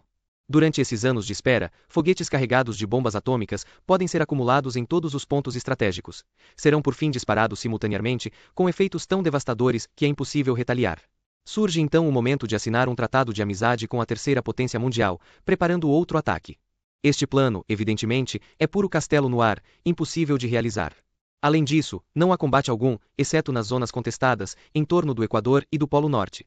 Jamais se empreende qualquer invasão de território inimigo. Isto explica o fato de serem arbitrárias em muitos pontos as fronteiras entre os superestados. A Eurásia, por exemplo, poderia facilmente conquistar as ilhas britânicas, que geograficamente fazem parte da Europa, e por outro lado, seria possível a Oceania levar suas fronteiras até o Reno ou o Vístula. Mas isto violaria o princípio de integração cultural, respeitado por todos os lados, embora jamais formulado. Se a Oceania conquistasse as regiões outrora conhecidas por França e Alemanha, seria necessário, ou exterminar os habitantes, tarefa de enorme dificuldade física, ou assimilar uma população de uns 100 milhões de pessoas, que, no que se refere ao desenvolvimento técnico, estão mais ou menos no nível da Oceania. O problema é o mesmo para os três superestados. É absolutamente necessária para sua estrutura que não haja contato com estrangeiros, exceto, limitadamente, com prisioneiros de guerra e escravos de cor. Mesmo o aliado oficial de hoje é considerado com suspeita. Além dos prisioneiros de guerra, o cidadão médio da Oceania jamais põe olhos num cidadão da Eurásia ou da Lestásia, sendo-lhe proibido aprender línguas estrangeiras. Se lhe fosse permitido o contato com os forasteiros, descobriria que são criaturas semelhantes, e que é mentira a maior parte do que ouviu a respeito deles. Acabar-se-ia o mundo fechado em que vive, e se evaporariam o medo, o ódio, e o sentido de razão permanente, de que depende o seu moral. É portanto admitido por todos os lados que, não obstante a frequência com que a Pérsia, o Egito, Java ou Ceilão mudam de mãos, as fronteiras básicas não devem nunca ser atravessadas, salvo pelas bombas. Atrás disto tudo há um fato que se não menciona jamais em voz alta, mas que é tacitamente compreendido e usado como orientação. Ou seja, o de que as condições de vida, nos três superestados, são mais ou menos as mesmas. Na Oceania, a filosofia dominante é chamada Ingsoc, na Eurásia é chamada neo-bolchevismo, e na Lestásia é conhecida por uma palavra chinesa em geral traduzida por adoração da morte, mas que se poderia melhor chamar obliteração do ego. O cidadão da Oceania não pode saber coisa alguma a respeito dos fundamentos das outras duas filosofias, aprendendo porém a execrá-las como bárbaros ultrajes à moralidade e ao sentido comum. Na verdade, as três filosofias mal se distinguem umas das outras, e os sistemas sociais de que são base não se distinguem de modo algum. Por toda parte há a mesma estrutura piramidal, a mesma adoração de um chefe semidivino, a mesma economia que existe para a guerra contínua. Segue-se que os três superestados não só não podem vencer um ao outro, como não levariam vantagem se o fizessem. Ao contrário, enquanto continuarem em conflitos, amparam-se uns aos outros, como três fuzis num sarilho. E, como é praxe, os grupos dominantes das três potências ao mesmo tempo sabem e ignoram o que estão fazendo. Dedicam a vida à conquista do mundo, mas também sabem que é necessário continuar a guerra, sem fim e sem vitória. Entre mentes, o fato de não haver perigo de conquista torna possível a negação da realidade, que é a característica principal do Ingsoc, e dos sistemas rivais de raciocínio. Neste ponto é necessário repetir o que já dissemos, que a guerra, tornando-se contínua, mudou fundamentalmente de caráter. No passado a guerra era, quase por definição, algo que mais cedo ou mais tarde chegava ao fim, em geral em inconfundível vitória ou derrota. Também no passado, a guerra era um dos instrumentos pelo qual as sociedades humanas se mantinham em contato com a realidade física. Todos os governantes de todas as épocas têm tentado impor aos seus adeptos uma falsa visão do mundo, mas não podiam se dar ao luxo de encorajar nenhuma ilusão que tendesse a prejudicar a eficiência militar. Considerando que a derrota significava a perda de independência, ou outro resultado geralmente julgado indesejável, era preciso tomar sérias precauções contra a derrota. Não se podia ignorar os fatos físicos. Na filosofia, religião, ética ou política, 2 e 2 podem ser 5, mas quando se desenha um canhão ou um aeroplano, somam 4. As nações ineficientes eram vencidas, mais cedo ou mais tarde, e a luta pela eficiência era inimiga das ilusões. Além do mais, para ser eficiente, era necessário saber aprender do passado, o que exigia conhecimento bastante exato do que sucedera nesse passado. Naturalmente, os jornais e livros sempre foram parciais, e coloridos por diversos pontos de vista, mas seria impossível a falsificação da espécie e na escala hoje praticada. A guerra era uma firme salvaguarda de saúde mental, e no que se referia às classes dominantes, provavelmente a mais importante de todas as salvaguardas. Enquanto era possível perder ou ganhar guerras, nenhuma classe dominante podia ser completamente irresponsável. Mas quando a guerra se torna literalmente contínua, cessa também de ser perigosa. Quando a guerra é contínua, não existe necessidade militar. O progresso técnico pode cessar e os fatos mais palpáveis podem ser negados ou desprezados. Como vimos, as pesquisas que poderiam ser chamadas científicas são ainda levadas a cabo, com finalidades bélicas, mas são, em essência, um sonho vão, e não importa que não deem o menor resultado. A eficiência não mais é necessária, nem mesmo a eficiência militar. Nada é eficiente na Oceania, exceto a polícia do pensamento. Já que cada um dos superestados é invencível, cada qual é, com efeito, um universo separado dentro do qual se pode praticar sem risco qualquer perversão mental. A realidade só exerce a sua pressão através das necessidades da vida cotidiana: comer e beber, morar e vestir, evitar engolir veneno, cair de janelas do último andar e coisas semelhantes. Entre a vida e a morte, e entre o prazer físico e a dor física, ainda há uma distinção, mas é só. Sem contato com o mundo externo e com o passado, o cidadão da Oceania é como um homem no espaço interestelar, que não tem meios de saber que direção leva para baixo ou para cima. Os governantes desse estado são absolutos como os faraós, e os césares não puderam ser. São obrigados a evitar que os seus correligionários morram de fome em quantidades tais que se tornem inconvenientes, e são forçados a permanecer no mesmo baixo nível de técnica militar que os seus rivais. Uma vez atingido esse mínimo, porém, podem torcer a realidade e dar-lhe a forma que lhes aprouver. A julgar pelos padrões das guerras passadas, a guerra de hoje é, portanto, uma impostura. É como os combates entre certos ruminantes, cujos chifres são dispostos em ângulo tal que não podem ferir um ao outro. Entretanto, apesar de irreal, ela tem sentido. Devora os excedentes dos artigos de consumo e ajuda a conservar a atmosfera mental especial que uma sociedade hierárquica exige. A guerra, como veremos, é agora assunto puramente interno. No passado, os grupos dominantes de todos os países, não obstante pudessem reconhecer seu interesse comum e, em consequência, limitassem o poder destruidor da guerra, de fato combatiam, e o vencedor sempre saqueava o vencido. Em nossos dias, eles não combatem uns aos outros. A guerra é travada pelos grupos dominantes contra os seus próprios súditos, e o seu objetivo não é conquistar territórios, nem impedir que os outros o façam, porém manter intacta a estrutura da sociedade. Daí, o se haver tornado equívoca a própria palavra guerra. Seria provavelmente correto dizer que a guerra deixou de existir ao se tornar contínua. A pressão que exerceu sobre os seres humanos entre a Idade Neolítica e o começo do século XX desapareceu, e foi substituída por algo bem diferente. O efeito seria mais ou menos o mesmo se os três superestados, ao invés de se guerrearem, concordassem em viver em paz perpétua, cada qual inviolado dentro das suas fronteiras. Pois nesse caso, ainda seria um universo contido em si próprio, para sempre livre da influência moderadora do perigo externo. Uma paz verdadeiramente permanente seria o mesmo que a guerra permanente. Embora a vasta maioria dos membros do partido só o compreendam num sentido mais raso, é o significado profundo do lema do partido: guerra é paz. Winston parou de ler por um momento. Na distância remota, uma bomba-foguete estourou. Ainda não sumira a deliciosa sensação de se sentir só com o livro proibido, num quarto sem teletela. A solidão e a segurança eram sensações físicas, de certo modo misturadas com o cansaço do seu corpo, a maciez da cadeira, a brisa gentil que tocava o rosto, soprando pela janela. O livro fascinava-o, ou mais exatamente, dava-lhe nova tranquilidade. De certo modo, nada lhe dizia de novo, mas isso fazia parte do seu atrativo. Dizia o que ele diria, se lhe fosse possível pôr ordem nos seus pensamentos desataviados. Era produto de um cérebro semelhante ao seu, porém, enormemente mais poderoso, mais sistemático, menos medroso. Ele percebia que os melhores livros são os que dizem o que já se sabe. Voltará ao capítulo 1 quando ouviu o passo de Júlia na escada e levantou-se para lhe sair ao encontro. Ela largou a bolsa de ferramentas no chão e atirou-se aos braços dele. Fazia mais de uma semana que não se viam. Recebi o livro, anunciou ele, quando se soltaram. Recebeste? Que bom! Exclamou ela, sem maior interesse, e imediatamente se ajoelhou ao pé do fogareiro de óleo para fazer café. Não voltaram ao assunto, senão depois de terem estado meia hora na cama. À noite refrescara um pouco, levando-os a puxar a colcha. Lá de baixo, vinham os ruídos familiares de botina, arrastando no lajeado, e cantoria. A mulheraça de braços vermelhos, que Winston vira na sua primeira visita, parecia fazer parte do pátio. Parecia não haver hora do dia em que não estivesse marchando entre o tanque e o varal, ora tapando a boca com prendedores de roupa, ora abrindo os pulmões com gosto. Julia ditar si deleito e pericia estar a ponto de adormecer. Ele apanhou o livro que depusera no soalho, e acomodou-se, encostando na cabeceira da cama. Deves lê-lo, disse ele. Tu também. Todos os membros da fraternidade devem lê-lo. Tu lês, disse ela com os olhos fechados. Lê alto. É o melhor.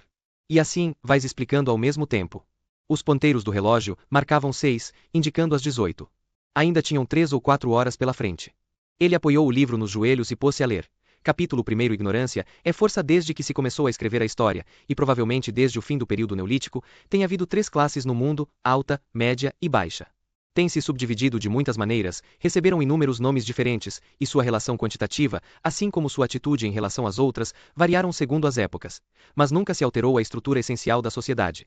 Mesmo depois de enormes comoções e transformações aparentemente irrevogáveis, o mesmo diagrama sempre se restabeleceu, da mesma forma que um giroscópio em movimento sempre volta ao equilíbrio, por mais que seja empurrado deste ou daquele lado. Julia, estás acordada? Indica Winston. Meu amor. Estou escutando. Vai lendo. É maravilhoso. Ele continuou a ler. Os objetivos desses três grupos são inteiramente irreconciliáveis. O objetivo da alta é ficar onde está. O da média é trocar de lugar com a alta. E o objetivo da baixa, quando tem objetivo, pois é característica constante da baixa, viver tão esmagada pela monotonia do trabalho cotidiano, que só intermitentemente tem consciência do que existe fora de sua vida, é abolir todas as distinções e criar uma sociedade em que todos sejam iguais. Assim, por toda a história, trava-se repetidamente uma luta que é a mesma em seus traços gerais. Por longos períodos a alta parece firme no poder, porém mais cedo, ou mais tarde, chega um momento em que, ou perde a fé em si própria, ou sua capacidade de governar com eficiência, ou ambas. É então derrubada pela média, que atrai a baixa ao seu lado, fingindo lutar pela liberdade e a justiça. Assim que alcança sua meta, a média joga a baixa na sua velha posição servil e transforma-se em alta. Dentro em breve, uma nova classe média se separa dos outros grupos, de um deles ou de ambos, e a luta recomeça. Das três classes, só a baixa nunca consegue nem êxito temporário na obtenção dos seus ideais. Seria exagero dizer que não se registra na história progresso material. Mesmo hoje, neste período de declínio, o ser humano comum é fisicamente melhor do que há alguns séculos. Mas nenhum progresso em riqueza, nenhuma suavização de maneiras, nenhuma reforma ou revolução jamais se aproximou 1 milímetro à igualdade humana. Do ponto de vista da baixa, nenhuma modificação histórica significou mais do que uma mudança do nome dos Amós. Por volta dos fins do século XIX, a recorrência do ciclo se tornará óbvia a muitos observadores. Surgiram então escolas filosóficas que interpretavam a história como um processo cíclico e protestavam que a desigualdade era a lei inalterável da vida humana. Essa doutrina, naturalmente, sempre teve seus adeptos, mas na maneira pela qual foi então exposta, havia uma transformação significativa. No passado, fora uma doutrina especificamente da alta, a necessidade de uma forma hierárquica de sociedade. Fora pregada por reis, aristocratas e sacerdotes, advogados, etc., que a parasitavam, e fora geralmente amaciada por promessas de recompensa, num mundo imaginário de além-túmulo. A média, enquanto lutou pelo poder, sempre fez uso de termos tais como liberdade, justiça e fraternidade. Agora, todavia, o conceito de fraternidade humana começou a ser atacado pelos que não se encontravam em posição de mando, porém esperavam conquistá-las dentro em breve. No passado a média fizera revoluções sob a bandeira da igualdade, estabelecendo nova tirania assim que derrubava a antiga. Com efeito, os novos grupos médios proclamavam antecipadamente sua tirania. O socialismo, teoria aparecida no início do século XIX, é o último elo de uma cadeia de pensamento que se iniciava nas rebeliões dos escravos antigos, ainda estava profundamente infeccionado pelo utopismo do passado. Mas em cada variante de socialismo que apareceu de 1900 para cá, o propósito de estabelecer a liberdade e a igualdade ia sendo abandonado cada vez mais abertamente.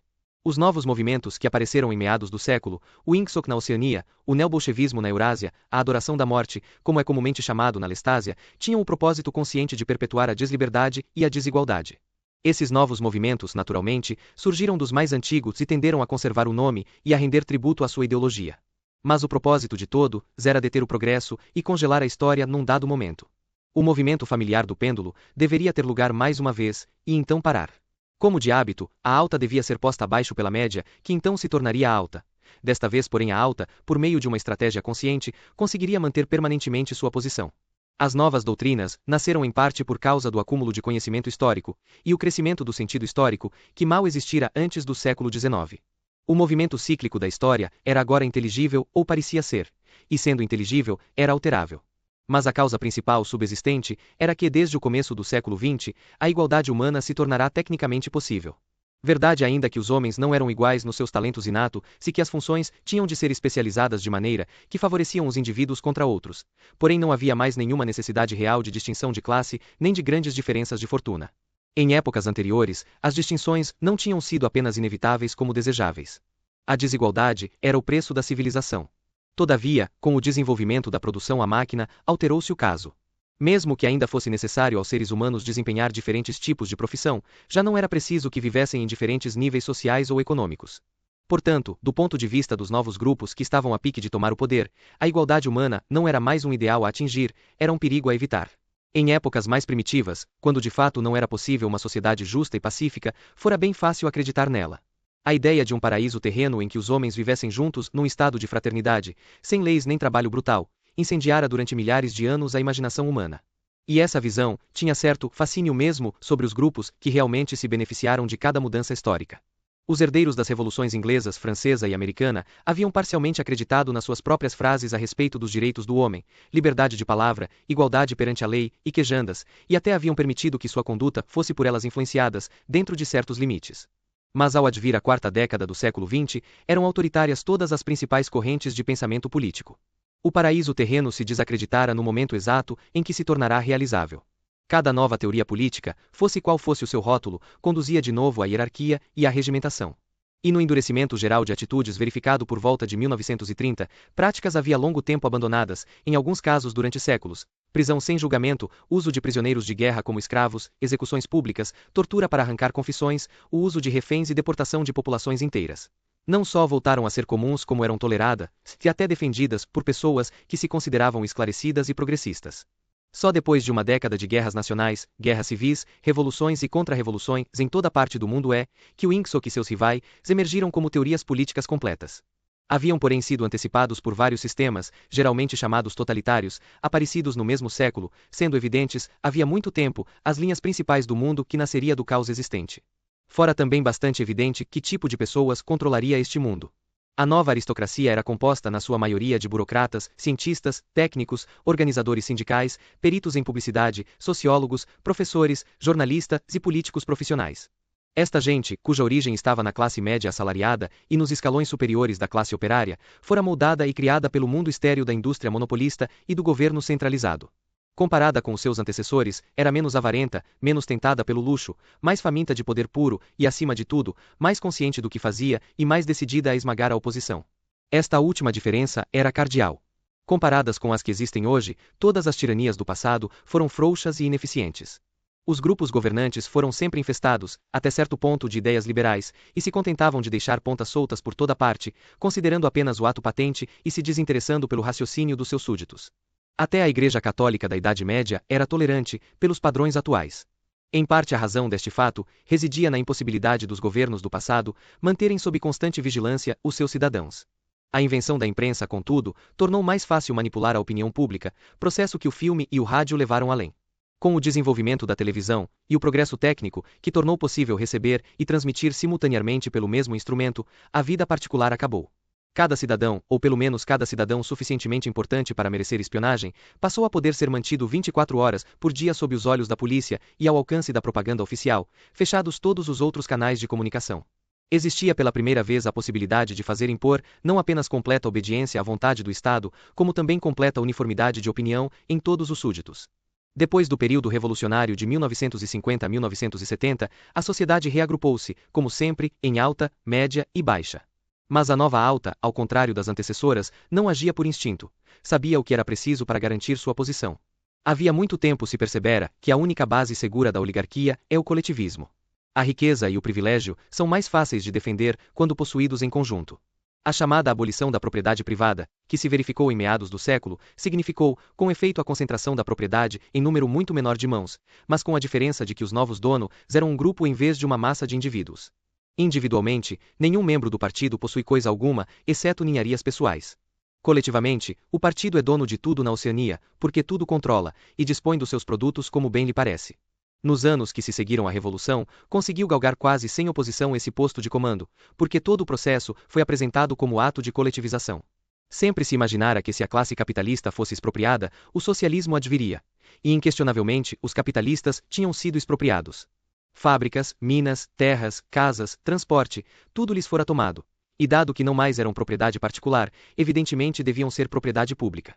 O Ingsoc, que brotou do movimento socialista anterior e dele, herdou a fraseologia, com efeito executará o principal do programa socialista. E o resultado, previsto e pretendido antecipadamente, fora tornar permanente a desigualdade econômica. Mas vão mais fundo os problemas de perpetuar a sociedade hierárquica. Só há 4 modos de um grupo governante abandonar o poder.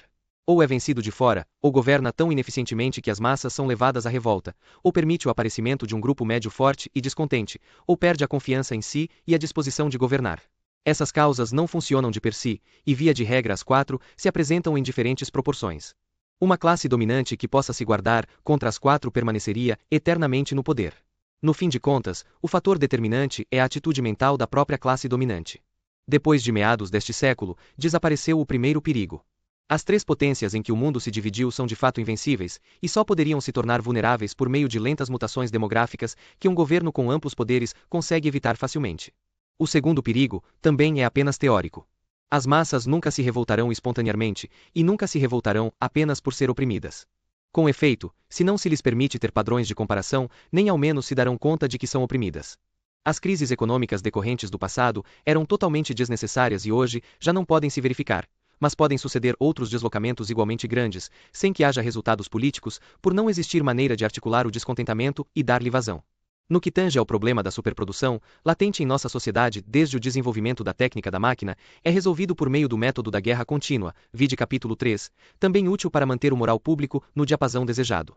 Do ponto de vista dos nossos atuais governantes, portanto, os únicos perigos genuínos são a formação de um novo grupo de gente capaz, sem muito trabalho e faminta de poder, e o crescimento do liberalismo e do ceticismo nas suas fileiras governamentais. Isto é, o problema é educacional. É um problema de moldar continuamente a consciência tanto do grupo dirigente como do grupo executivo, mais amplo, que fica logo abaixo dele. A consciência das massas precisa ser influenciada apenas de modo negativo. Dados estes esclarecimentos, poder-se-ia inferir, se já não se conhecesse, a estrutura geral da sociedade oceânica. No alto da pirâmide está o Grande Irmão. O Grande Irmão é onipotente. Cada sucesso, realização, vitória, descobrimento científico, toda sabedoria, sapiência, virtude, felicidade, são atribuídos diretamente à sua liderança e inspiração. Ninguém nunca viu o Grande Irmão. É uma cara nos tapumes, uma voz das telitelas. Podemos ter razoável certeza de que nunca morrerá, e já existe considerável incerteza da data em que nasceu. O Grande Irmão é a forma em que o partido resolveu se apresentar ao mundo. Sua função é a de ponte focal para o amor, medo, reverência, emoções que podem mais facilmente ser sentidas em relação a um indivíduo do que a uma organização. Abaixo do Grande Irmão vem o partido interno, com seus 6 milhões de membros, ou seja, menos de 2% da população da Oceania. Abaixo do partido interno vem o externo, que pode ser chamado de mãos do Estado, se ao primeiro se atribuir o papel de cérebro. Abaixo dele vem a massa muda a que nos referimos habitualmente por proles, e que talvez constitua 85% da população. Nos termos da nossa classificação anterior, os proles são a baixa, pois a população escrava das terras equatoriais, que constantemente trocam de mãos, não é parte permanente nem necessária da estrutura. Em princípio, não é hereditária a participação em qualquer dos três grupos. Filho de pais do partido interno não é, em teoria, a ele filiado. A admissão a qualquer das esferas do partido se faz por exame, prestado aos 16 anos. Não há nenhuma discriminação racial, nem qualquer pronunciado domínio de uma província sobre outra. Encontram-se judeus, negros, sul-americanos de puro sangue índio nos postos mais elevados do partido, e os administradores regionais são sempre convocados dentre os naturais da área. Em nenhuma parte da Oceania têm os habitantes a impressão de ser colônia administrada de uma longínqua capital. A Oceania não tem capital, e o seu chefe titular é uma pessoa cujo paradeiro todos ignoram. Não é centralizada de modo algum, à exceção da língua franca, que é o inglês, e da novilíngua, que é o idioma oficial. Seus governantes não são ligados por laços de consanguinidade, mas pela obediência a uma doutrina comum. É verdade que a nossa sociedade é estratificada, e muito rigidamente, segundo o que, à primeira vista, parecem ser linhas hereditárias. Há muitíssimo menos movimento de vai e vem entre os grupos diferentes do que acontecia no capitalismo ou mesmo nos períodos pré-industriais. Entre os dois ramos do partido existe certa dose de intercâmbio, cujo único propósito, porém, é permitir a exclusão dos fracos do partido interno e a neutralização dos mais ambiciosos militantes do partido externo, guindados a uma esfera mais elevada. Na prática, os proletários não têm direito de entrar para o partido. Os mais bem dotados, que poderiam se tornar núcleos de descontentamento, são simplesmente assinalados pela polícia do pensamento e eliminados. Mas esse estado de coisas não é necessariamente permanente, nem é questão de princípio. O partido não é uma classe no antigo sentido da palavra. Não tem por objetivo transmitir o poder aos próprios filhos, e se não houvesse outro meio de conservar os mais capazes nos postos de comando, estaria perfeitamente disposto a recrutar toda uma geração nova das fileiras do proletariado. Nos anos cruciais, muito contribuiu para neutralizar a oposição o fato de o partido não ser um organismo hereditário. O antigo tipo de socialista, treinado a lutar contra o que às vezes se chamava privilégio de classe, supunha que o que não fosse hereditário não podia ser permanente. Não percebia que a continuidade de uma oligarquia não precisava ser física, nem fazia pausa para refletir que as aristocracias hereditárias sempre tiveram vida curta, enquanto que organizações autorrenovantes, como a Igreja Católica, às vezes duram centenas e mesmo milhares de anos. A essência do jugo oligárquico não é a herança de pai a filho, mas a persistência de certo ponto de vista em face do mundo e de certa maneira de viver, imposta aos vivos pelos mortos. Um grupo dominante só continua mandando enquanto consegue nomear seus sucessores. O partido não se interessa pela perpetuação do seu sangue, mas pela perpetuação da entidade. O que importa não é quem maneja o poder, contanto que permaneça sempre a mesma a estrutura hierárquica. Todas as crenças, hábitos, gostos, emoções e atitudes mentais que caracterizam a nossa época são realmente destinados a sustentar a mística do partido e impedir que se perceba a verdadeira natureza da sociedade atual. A rebelião física não é possível no momento, nem qualquer preliminar de rebelião. Dos proletários, nada há a temer. Entregues a si mesmos, continuarão de geração em geração e de século a século, trabalhando, procriando e morrendo, não apenas sem qualquer impulso de rebeldia, como sem capacidade de descobrir que o mundo poderia ser diferente do que é. Só poderiam ficar mais perigosos se o progresso da técnica industrial tornasse necessário educá-los mais. Porém, como a rivalidade militar e comercial não tem mais importância, declina o nível da educação popular. As opiniões das massas, ou a ausência dessas opiniões, são alvo da máxima indiferença. Não é possível dar-lhes liberdade intelectual porque não possuem intelecto. Num membro do partido, por outro lado, não se pode tolerar nem o menor desvio de opinião a respeito do assunto menos importante. O membro do partido vive, do berço à cova, sob os olhos da polícia do pensamento. Mesmo quando está sozinho jamais, pode ter certeza do seu isolamento.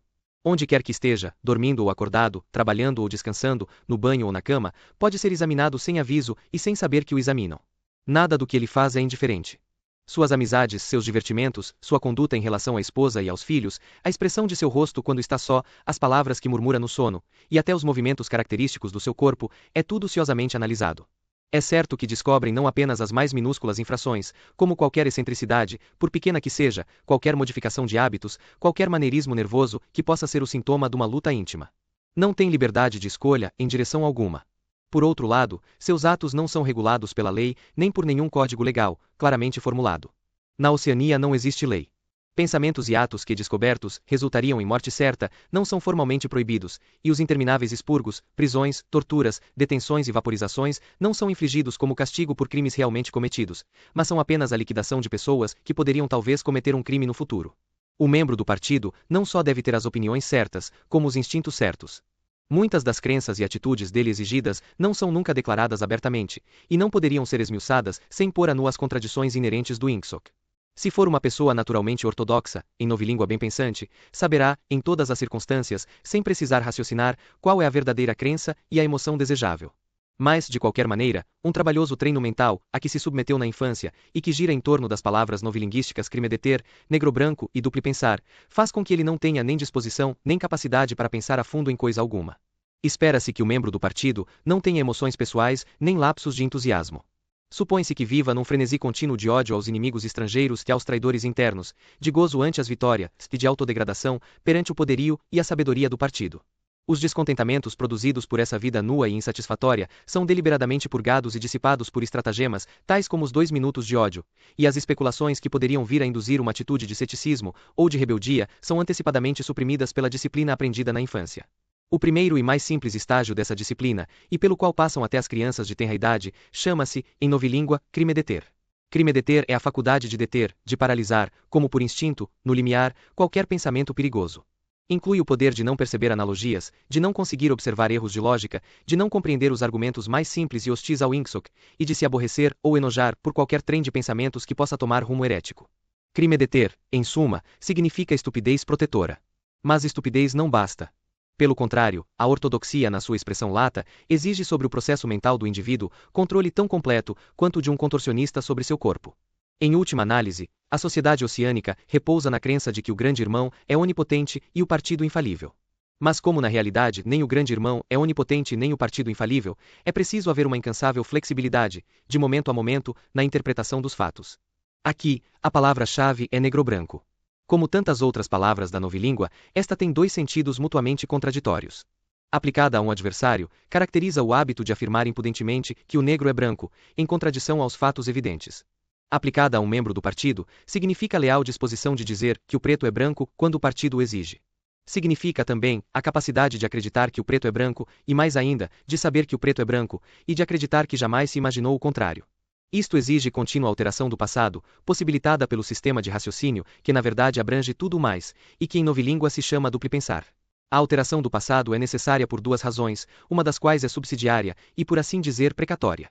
A razão subsidiária é de que o membro do partido, como proletário, tolera as condições atuais em parte por não possuir padrões da comparação. Deve ser isolado do passado, da mesma forma que deve ser isolado do estrangeiro, porque lhe é necessário crer que vive melhor que os ancestrais e que o nível médio de conforto material sobe constantemente. Todavia, a razão mais importante para o reajuste do passado é a necessidade de salvaguardar a infalibilidade do partido. Não significa apenas que se modifiquem discursos, estatísticas e registros de todo gênero para demonstrar que as predições do partido são sempre certas. É que não se pode admitir jamais nenhuma modificação de doutrina ou de agrupamento político. Mudar de ideia ou de política é confessar fraqueza. Se, por exemplo, a Eurásia ou a Lestásia, qualquer das duas, for a inimiga de hoje, então aquele país deve ter sido sempre o inimigo.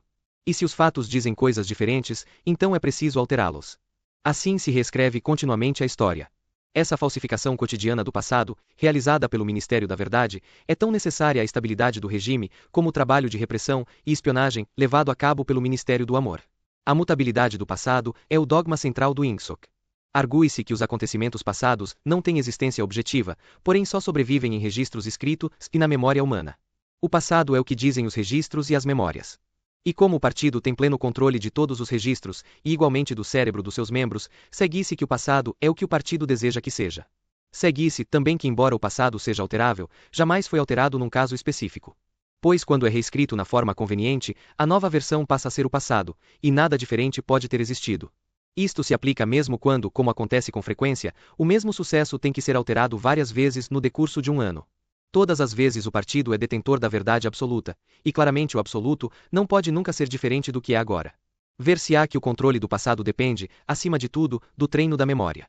Não passa de ato mecânico certificar-se de que todos os registros escritos concordam com a ortodoxia do momento.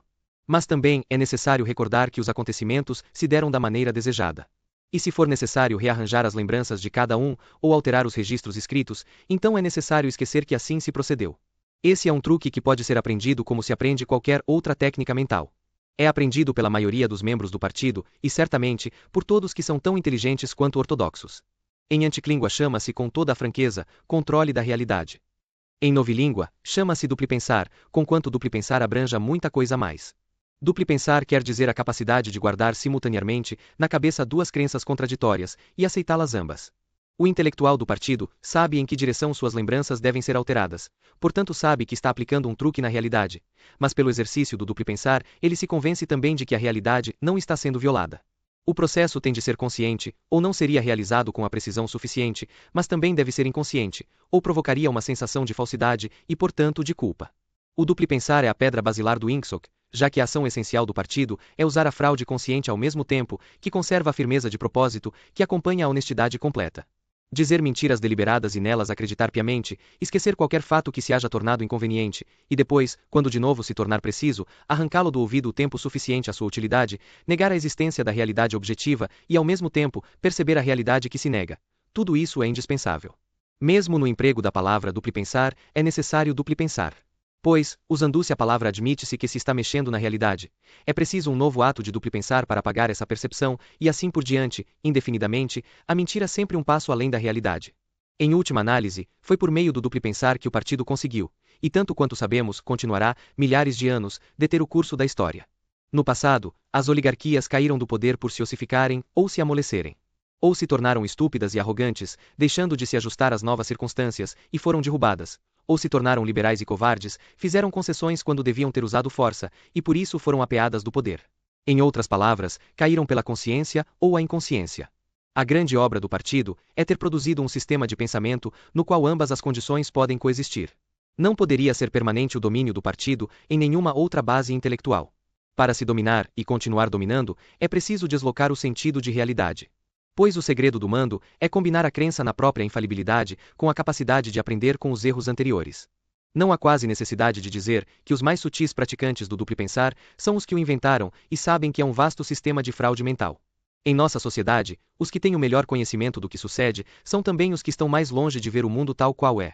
Em geral, quanto maior a compreensão, maior a ilusão. Quanto mais inteligente, menos ajuizado. Nítida ilustração desta afirmativa é o fato da histeria de guerra aumentar de intensidade à medida que se sobe na escala social. Aqueles cuja atitude em face da guerra é mais próxima da sensatez são povos submissos dos territórios disputados. Para eles a guerra não passa de uma calamidade contínua que se diverte a jogá-los de um lado para outro como um maremoto. Lhes é completamente indiferente saber quem está ganhando. Percebem que a mudança de dono significa apenas que farão o mesmo trabalho que antes para os novos amos, que os tratarão como os tratavam os antigos. Os operários ligeiramente mais favorecidos a que chamamos proles têm consciência intermitente da guerra. Quando é necessário, são instigados e levados a frenesis de ódio e medo, mas, entregues a si próprios, são capazes de esquecer, por longos períodos, que a guerra está acontecendo. É nas fileiras do partido, e acima de tudo do partido interno, que se encontra o verdadeiro entusiasmo de guerra. Acreditam na conquista do mundo, com maior firmeza, aqueles que a sabem impossível. Esse particularíssimo amálgama de opostos, sabedoria e ignorância, cinismo e fanatismo, é um dos sinais que distinguem a sociedade oceânica. A ideologia oficial abunda em contradições, mesmo onde não há para elas qualquer razão prática. Assim, o partido rejeita e vilifica qualquer princípio originalmente defendido pelo movimento socialista, e no entanto, o faz em nome do socialismo. Prega um desdém pela classe operária de que não há exemplo há muitos séculos, e todavia veste os militantes num uniforme que foi característico dos trabalhadores manuais, e adotado por essa razão. Mina sistematicamente a solidariedade da família, ao passado que dá ao seu chefe um nome que é um apelo direto ao sentimento de lealdade familiar. Até os nomes dos 4 ministérios, porque somos governados, ostentam uma espécie de impudência na sua deliberada subversão dos fatos. O Ministério da Paz ocupa-se da guerra, o da verdade com as mentiras, o do amor com a tortura e o da fartura com a fome. Essas contradições não são acidentais, nem resultam de hipocrisia ordinária. São exercícios conscientes de duplo pensar. Pois é só reconciliando contradições que se pode reter indefinidamente o poder. De nenhuma outra maneira, seria possível quebrar o antigo ciclo. Se é preciso impedir para sempre a igualdade humana, se como a chamamos, a alta deve conservar permanentemente sua posição, então a condição mental deve ser a de insânia controlada. Mas há outra questão que até este momento não consideramos. E é esta: por que se deve impedir a igualdade humana? Suponhamos que tenha sido bem descrita a mecânica do processo. Qual é o motivo desse vasto e bem calculado esforço para congelar a história num determinado instante? Aqui chegamos ao segredo central. Como vimos, a mística do partido, e acima de tudo, do partido interno, depende do duplo pensar.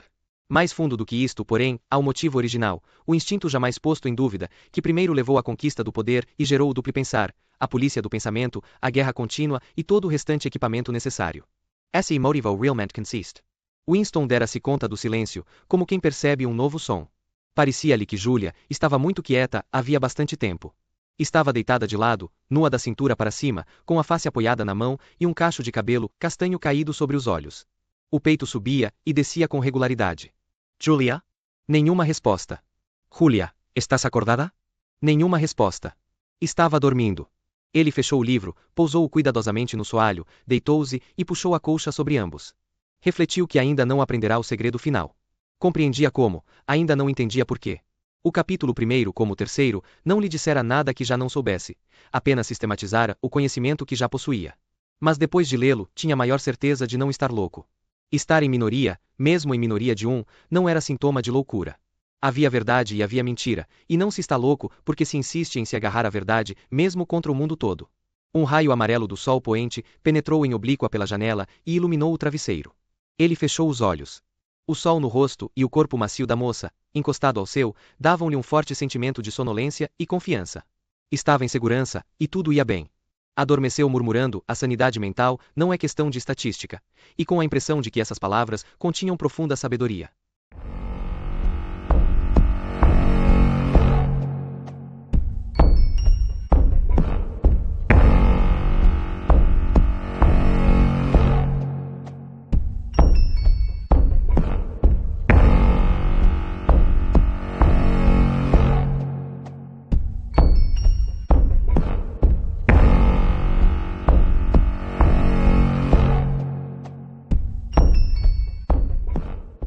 Capítulo 10. Quando acordou, teve a sensação de ter dormido longo tempo, porém uma consulta ao antigo relógio mostrou-lhe que eram apenas 20h30. Deixou-se ficar na cama alguns instantes. Depois, a cantoria costumeira, forte e rija, subiu do quintal. Foi apenas uma fantasia desesperada, que passou como um dia de abril, mas um olhar, uma palavra, e os sonhos provocados, roubaram o meu coração gentil. A cantiga puro pericia, ter conservado a popularidade. Ainda se fazia ouvir por toda parte. Sobrevivera à canção do ódio. Júlia acordou com o barulho, espreguiçou-se como uma gata e pulou da cama. Estou com fome. Anancha. Vamos fazer um café. Bolas. O fogareiro apagou, e a água esfriou. Apanhou o fogareiro e sacudiu. Está vazio. Creio que o velho Charrington pode arranjar um pouco de óleo. O engraçado é que eu verifiquei que estava cheio. Vou me vestir, acrescentou ela. Parece que esfriou um pouco. Winston também se levantou e vestiu-se. A voz infatigável cantou. Dizem que o tempo tudo cura, dizem que sempre se pode esquecer, mas os sorrisos e lágrimas anos a fio ainda fazem meu coração sofrer. Prendendo o cinto, ele foi até a janela. O sol devia ter se escondido atrás das casas. Já não brilhava no quintal. Os paralelepípedos estavam molhados, como se tivessem sido lavados, e ele teve a impressão de que o céu também fora lavado, tão fresco e pálido era o azul entre as coifas das chaminés. Incansável, a mulher marchava daqui para acolá, arrolhando e desarrolhando a boca com os prendedores, cantando e emudecendo, estendendo mais fraldas, e mais e mais. Ele se indagou se a mulher era lavadeira profissional ou apenas a escrava de 20 ou 30 netos. Júlia viera juntar-se a ele. Juntos contemplavam, com um certo fascínio, a figura reforçada da prole. Fitando a mulher na sua atitude característica, os braços grossos alcançando o varal, as ancas muito salientes, fortes, como as de uma égua, ele achou pela primeira vez que ela era bonita. Antes, nunca lhe havia ocorrido que pudesse ser belo o corpo de uma mulher de 50 anos, ampliado a monstruosas dimensões pelos partos sucessivos, depois enrijada, calejada pelo trabalho, até ficar grosseira como um nabo muito maduro. Mas era, e afinal pensou ele, por que não? O corpo sólido, sem contornos, como um bloco de granito, e a pele vermelha arrepiada, representavam o mesmo, em relação ao corpo de Júlia, que o fruto de uma rosa brava junto à rosa de jardim. Por que seria o fruto considerado inferior à flor? Ela é bonita, murmurou ele. Tem 1 metro de diâmetro, nas cadeiras, disse Júlia. É o seu estilo de beleza, respondeu Winston. Ele passou o braço em torno da cintura fina de Júlia. Do quadril ao joelho, o flanco da moça colava-se ao dele. Dos seus corpos não sairia filho algum. Era a única coisa que nunca poderiam fazer. Só pela palavra oral, e pela comunicação mental, podiam transmitir o segredo. A mulher do quintal não tinha mente, só tinha braços fortes, coração quente, ventre fértil.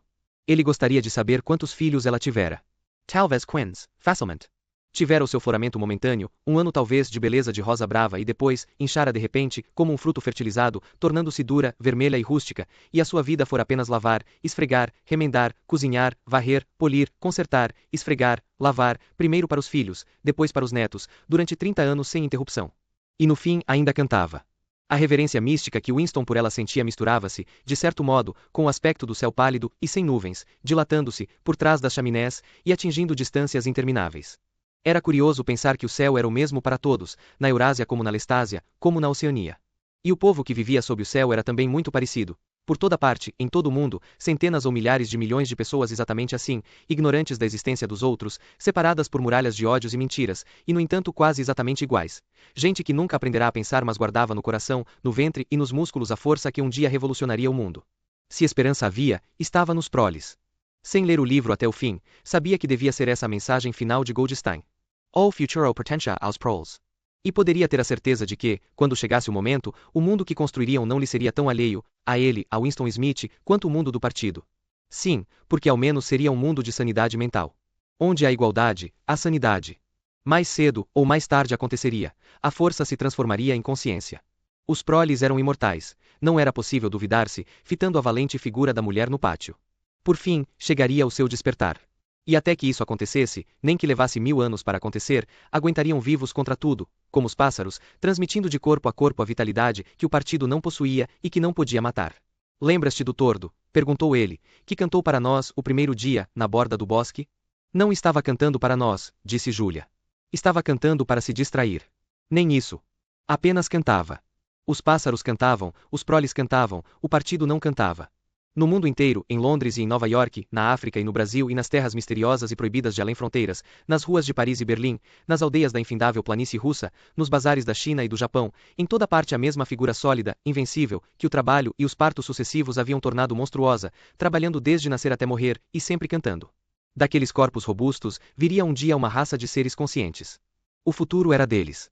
Mas era possível participar desse futuro, mantendo o espírito vivo, como eles mantinham o corpo, e passar adiante a doutrina secreta de que 2 e 2 são 4. Nós somos os mortos, disse ele. Nós somos os mortos, repetiu Júlia, lealmente. Vós sois os mortos, ecoou uma voz de ferro, por trás deles. Separaram-se num pulo. As entranhas de Winston pareciam ter gelado. Podia ver todo o branco dos olhos de Júlia, cuja face adquirira um tom amarelo leitoso. A mancha de ruge, ainda nas faces, destacava-se vivamente, como se não tocasse a pele que tinha por baixo. Sois os mortos, repetiu a voz de ferro. Foi atrás do quadro, sussurrou Júlia. Foi atrás do quadro, confirmou a voz. Ficai exatamente onde estáis. Não vos mexais, enquanto não receberdes ordem. Começava, por fim começava. Nada podiam fazer, exceto olhos entrefitar nos olhos. Correr, fugir da casa antes que fosse tarde demais, essa ideia não lhes ocorreu. Incrível desobedecer à voz de ferro da parede. Houve um estalido, como se tivesse corrido um ferrolho, e um tilintar de vidro quebrado. O quadro caíra ao chão, revelando uma teletela. Agora, podem enxergar a gente, disse Júlia. Agora podemos vos enxergar, disse a voz. Ficai no meio do quarto, um de costas para o outro. Juntai as mãos na nuca. Não vos toqueis. Não se tocavam, e no entanto pareceu a Winston que podia sentir o tremor do corpo de Júlia. Ou talvez fosse o seu próprio. Mal podia impedir os dentes de chocalharem, mas os joelhos não obedeciam ao seu controle. Ouviram-se botas ferradas marchando lá baixo, dentro e fora da casa. O pátio parecia cheio de homens. Algo parecia estar rolando sobre o leggero. O cântico da mulher parara abruptamente. Houve um barulho metálico, prolongado, arrastado, como se a tina de roupa tivesse sido jogada de um lado a outro do quintal. Depois uma confusão de gritos furiosos, que acabaram num uivo de dor. A casa está cercada, disse Winston. A casa está cercada, repetiu a voz. Ouviu Júlia trincar os dentes. Creio que é melhor a gente se despedir, disse ela. É melhor vos despedirdes, disse a voz. E depois uma voz completamente diferente, fina, culta, e que deu a Winston a impressão de já haver ouvido nalguma parte. E por falar nisso, já que falamos do assunto, aí vem uma luz para te levar para a cama, aí vem um machado para te cortar a cabeça. Algo caíra na cama, por trás de Winston. A ponta de uma escada fora metida pela vidraça e quebrara o caixilho. Alguém entrava pela janela. Ouviu-se um tropel de botas que subiam por dentro da casa. O quarto encheu-se de homens robustos, de uniformes negros, botas ferradas nos pés e bastões nas mãos. Winston já não tremia. Mal mexia os olhos. Só uma coisa lhe importava: ficar muito quieto, ficar imóvel, para não lhes dar pretexto para espancá-lo. Um homem de cara lisa de pugilista, em que a boca não passava de uma frincha, parou diante dele, brandindo o bastão com ar pensativo. Winston fitou-o nos olhos. Era quase insuportável a impressão de nudez, as mãos na nuca, o rosto e o corpo expostos. O homem mostrou a ponta da língua branca, umedeceu o lugar onde deveriam estar os lábios, e passou adiante. Houve outro estrondo. Alguém apanhara o peso de papel da mesa e o arrebentara de encontro à lareira. O fragmento de coral, uma partícula crespa de rosa, como um enfeite de bolo, rolou pelo capacho. Que pequenino, pensou Winston, como sempre fora pequenino. Houve uma exclamação e um baque, atrás dele, e levou um pontapé no tornozelo que quase o fez perder o equilíbrio. Um dos homens desferira um murro no plexo de Júlia, fazendo-a dobrar-se em dois como um canivete. Rolava pelo chão, ofegante. Winston não ousava virar a cabeça nem um milímetro, mas de vez em quando o rosto lívido da moça entrava no seu campo de visão. Em meio ao seu terror, tinha a impressão de poder sentir a dor no seu próprio corpo, a dor fatal que no entanto era menos ansiosa que a luta de Júlia para recobrar o fôlego. Ele sabia como era. A dor terrível, agoniante, presente o tempo todo mas que não podia ainda ser sofrida porque, antes de tudo, era necessário respirar. Então dois homens a suspenderam pelos ombros e joelho, se a levaram para fora do quarto, como um saco. Winston viu-a de relance, cabeça para baixo, amarela e contorcida, olhos fechados, e ainda com uma mancha de ruge em cada face. Foi a última vez que viu Júlia. Continuou imóvel. Ainda ninguém o esbordoara. Pensamentos que surgiam por si mesmos, mas que pareciam totalmente desinteressantes, começaram a revolutear na sua cabeça. Teriam apanhado também o Sr. Charrington? Que teriam feito com a lavadeira do quintal? Reparou que tinha urgente vontade de urinar, e sentiu-se ligeiramente surpreso, porque se aliviara havia apenas 2 ou 3 horas.